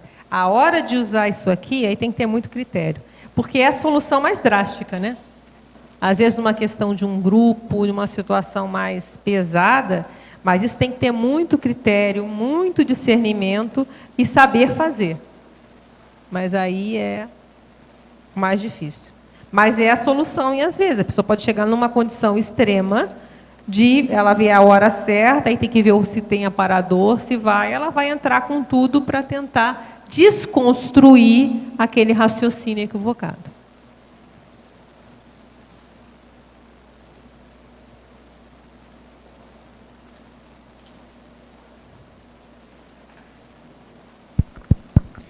Mais uma questão, por favor, Adriana. Sim, obrigada. Na interaciologia, a interação, flexibilidade pensênica e bom humor. O que você acha assim, que vem primeiro? É a pessoa ser flexível, ter pensênios flexíveis para ter bom humor, ou ser bem-humorada para ter...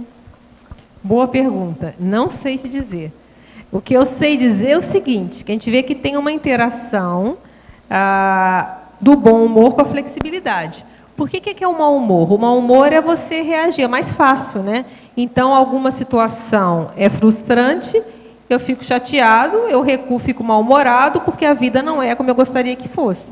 Então, é a primeira reação mais fácil que tem. Qualquer bichinho, até o bichinho fica mal-humorado. O meu gato fica mal-humorado, às vezes, se eu não dou o que ele quer comer. Então, ele vai virar as costas para mim e sai meio do jeitinho dele, porque ele queria comer aquilo que ele não pode. Então, o mau humor é a relação mais tranquila. Ou melhor, tranquila não, é a reação mais comum, mais instintual. O bom humor, ele já exige mais, ele exige uma flexibilidade, ele exige, às vezes, que você não vai levar as coisas tão a ferro e fogo, você vai conseguir sobrepairar, flexibilizar, às vezes, uma situação. Então, o bom humor, ele exige mais, é um trabalho intelectual, é assim que a gente entende. Agora, quem começou primeiro, eu não sei.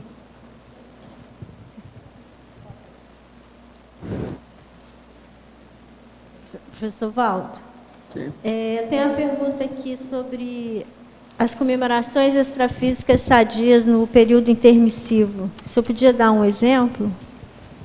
Não, eu sempre contei o caso da Ana, hoje mesmo eu contei aqui, sobre o processo da comemoração dela.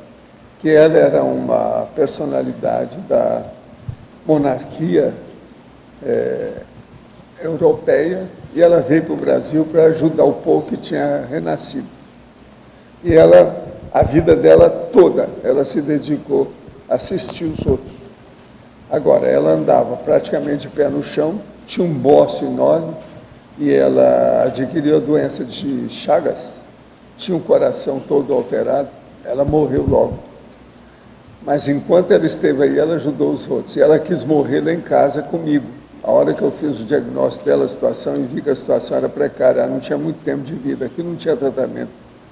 O coração é inoperável, e o processo também do bócio, aquilo cresceu demais. Agora, a gente tratou dela o que foi possível. O filho e o brinquinho, que era o cachorro que ela deixou. Entende? O menino dela depois, mais tarde, apareceu o rapaz, estava muito bem de vida, bem encaminhado, tudo em São Paulo.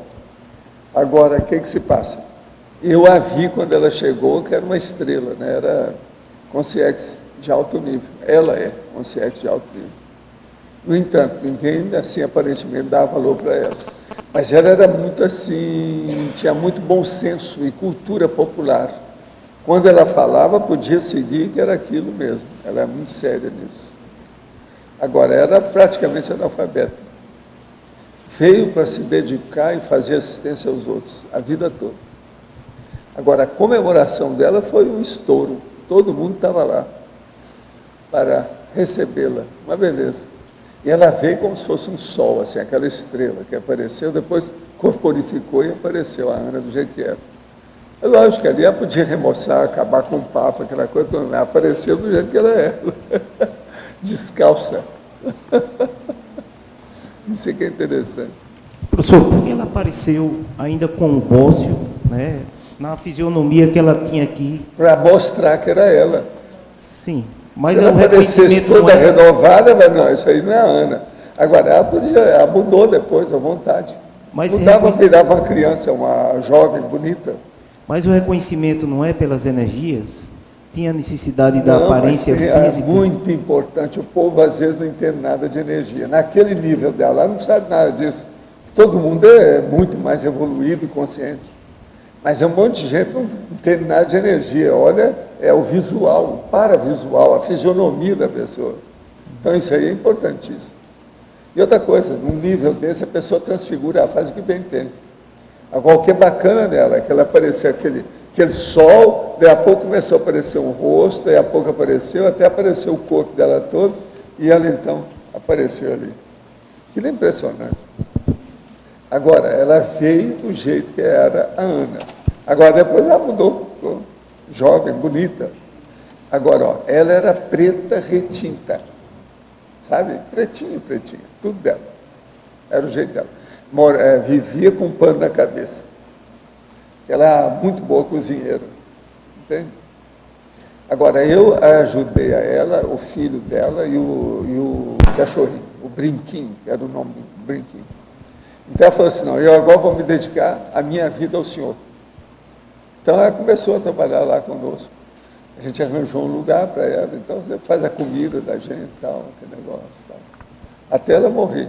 Ela passou uma temporada lá com a gente até morrer. Que ela sabia que estava desenganada. Mas ela não ligava para isso não, ela sabia que ninguém morria. Tinha uma noção impressionante na condição de analfabeta. Agora, ela, todo mundo gostava dela. Não tinha ninguém contra ela, todo mundo a favor. Aqui, entende? Você acha que ela já ressomou? Hein? Você acha que ela já ressomou? Eu não sei, eu não tive notícia das coisas dela depois disso, não. O nível dela, onde ela estava, é alto, entendeu? Eu não sei. Professor, do ponto de vista agora, dessa... Agora, isso quantos anos já faz? Já vão para 50 anos.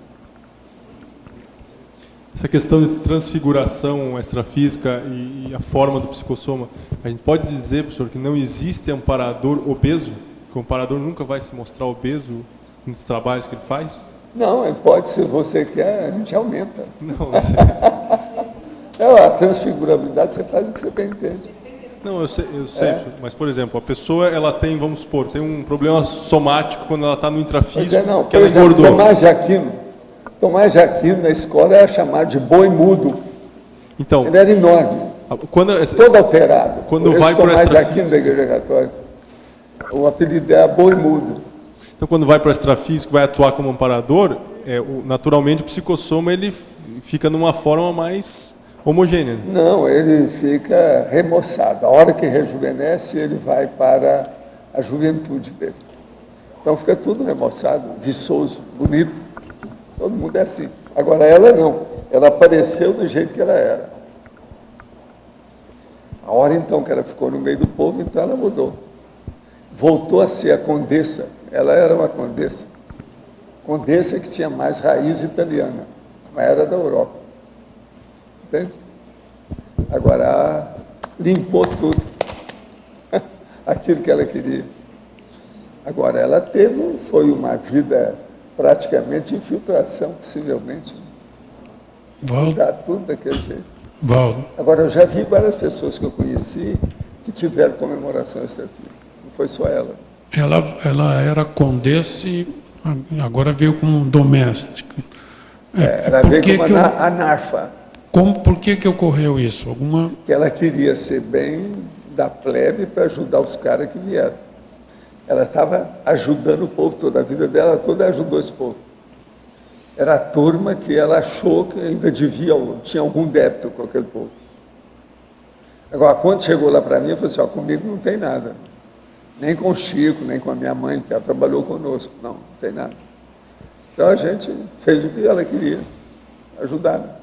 Vamos ajudar. Agora, Adriana, eu espero então dos seus 37 que passa para 3.500. Tá bom? Os nossos comerciais. Obrigada. Pontuações da tertúlia de hoje. 61 assinaturas no livro de presença, 28 perguntas presenciais e 23 perguntas online. O verbete de amanhã é o aporte tenepsológico da especialidade tenepsologia da professora Cristiana Nievas. Os recados de hoje são: Guilherme Kunz, acoplamentário; Sandra Tornielli, curso Fundamentos da Conviviologia; Michele, ECP2 em Buenos Aires; Marilza, curso Pesquisa Teática da Projeção Consciente, do IPC São Paulo; e Tanise, Neurodebate. Começando agora, os amigos da enciclopédia, Eliane. Obrigada. No próximo dia 30, domingo, nós teremos o sorteio mensal do programa Amigos, e os prêmios são muito bons. São 3 cursos, uma vaga em cada curso. Na verdade, é um evento, o 2º simpósio de proexologia, uma vaga no higiene consciencial e uma vaga no fundamentos da conviviologia. Eu não quero generalizar aqui, mas, olha, uma boa parte das assinaturas que venceram no mês de julho, agosto, setembro, não foram renovadas. E estes amigos que a gente espera que voltem ao nosso convívio, que renovem as suas assinaturas. A gente está quase chegando na meta de 500 amigos, falta pouco. E a gente conta com vocês. Então, entre em contato com o CIEC pelo telefone ou se dirijam aqui à recepção do CIEC para renovar a sua assinatura ainda hoje. Muito obrigada. Bem, boa tarde a todos. O próximo Acoplamentário com a temática intermissivista vai ocorrer nos dias 19, 20 e 21 de outubro com os EPCONs Leonardo Firmato, Mário Oliveira e Luiz Gonçalves. Os interessados na temática intermissivista, curso intermissivo, período intermissivo, favor entrar em contato com o CIEC pelo telefone 45 3525 2652. Obrigado. Boa tarde a todos. O CAEC e o Colégio Invisível da Conviviologia convidam para o curso Fundamentos da Conviviologia, que irá ocorrer nos dias 9, 10 e 11 de novembro. Nós vamos dar destaque hoje para a aula inaugural com a professora Marina Tomás. Ela irá falar sobre o convívio interassistencial. E nesse dia também nós vamos ter vários outros professores falando sobre a abordagem. Como você avalia seus relacionamentos com as consins, consciex, plantas e animais? Você está satisfeito com a qualidade de seus convívios? Alguns outros tópicos: fito e zooconvivialidade, interdependência evolutiva, cosmoética e biodiversidade. Então, nós vemos que todos os nossos convívios podem ter resultados positivos e evolutivos. Então, quem tiver interesse nesse assunto, podem fazer suas inscrições no telefone, a partir do telefone 45 3525 2652. Estão todos convidados. Obrigada. Olá a todos. O meu convite é para o ECP2 de Buenos Aires. É uma oportunidade de nós nos reunirmos, juntarmos as nossas energias, as melhores possíveis, para ajudarmos a fortalecer o Holopensene da Conscienciologia na Argentina. Então, aguardo a todos. A gente gostaria de lembrar que as datas desse ECP2 são 26, 27 e 28 de outubro. E agora, no dia 26, agora de setembro, próximo, termina um prazo de inscrição promocional. Então, aquelas pessoas que estão confirmadas, nós pedimos que efetivem suas inscrições para não perder esse prazo promocional.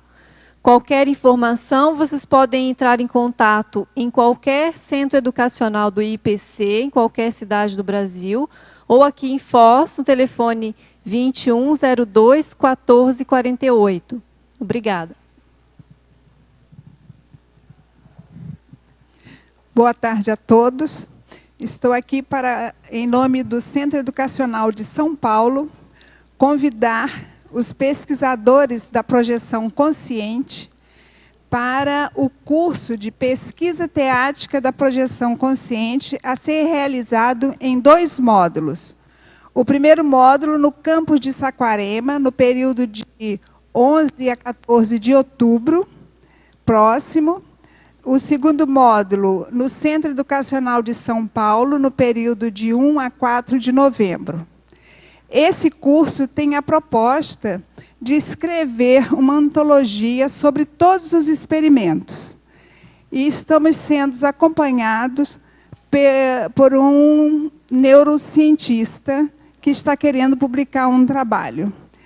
Maiores informações pelo telefone 11 3287 9705, IPC São Paulo.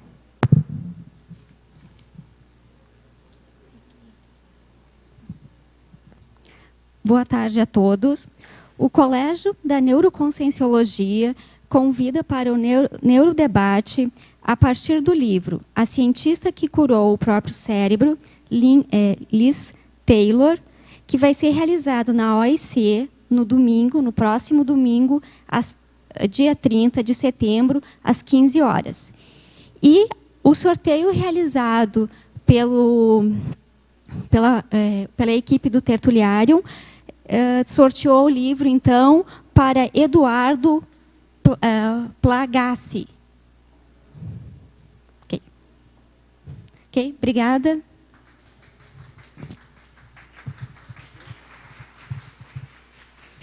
Então, lembrando que o verbete de amanhã é o aporte tenepsológico da especialidade de tenepsologia da professora Cristina Nievas.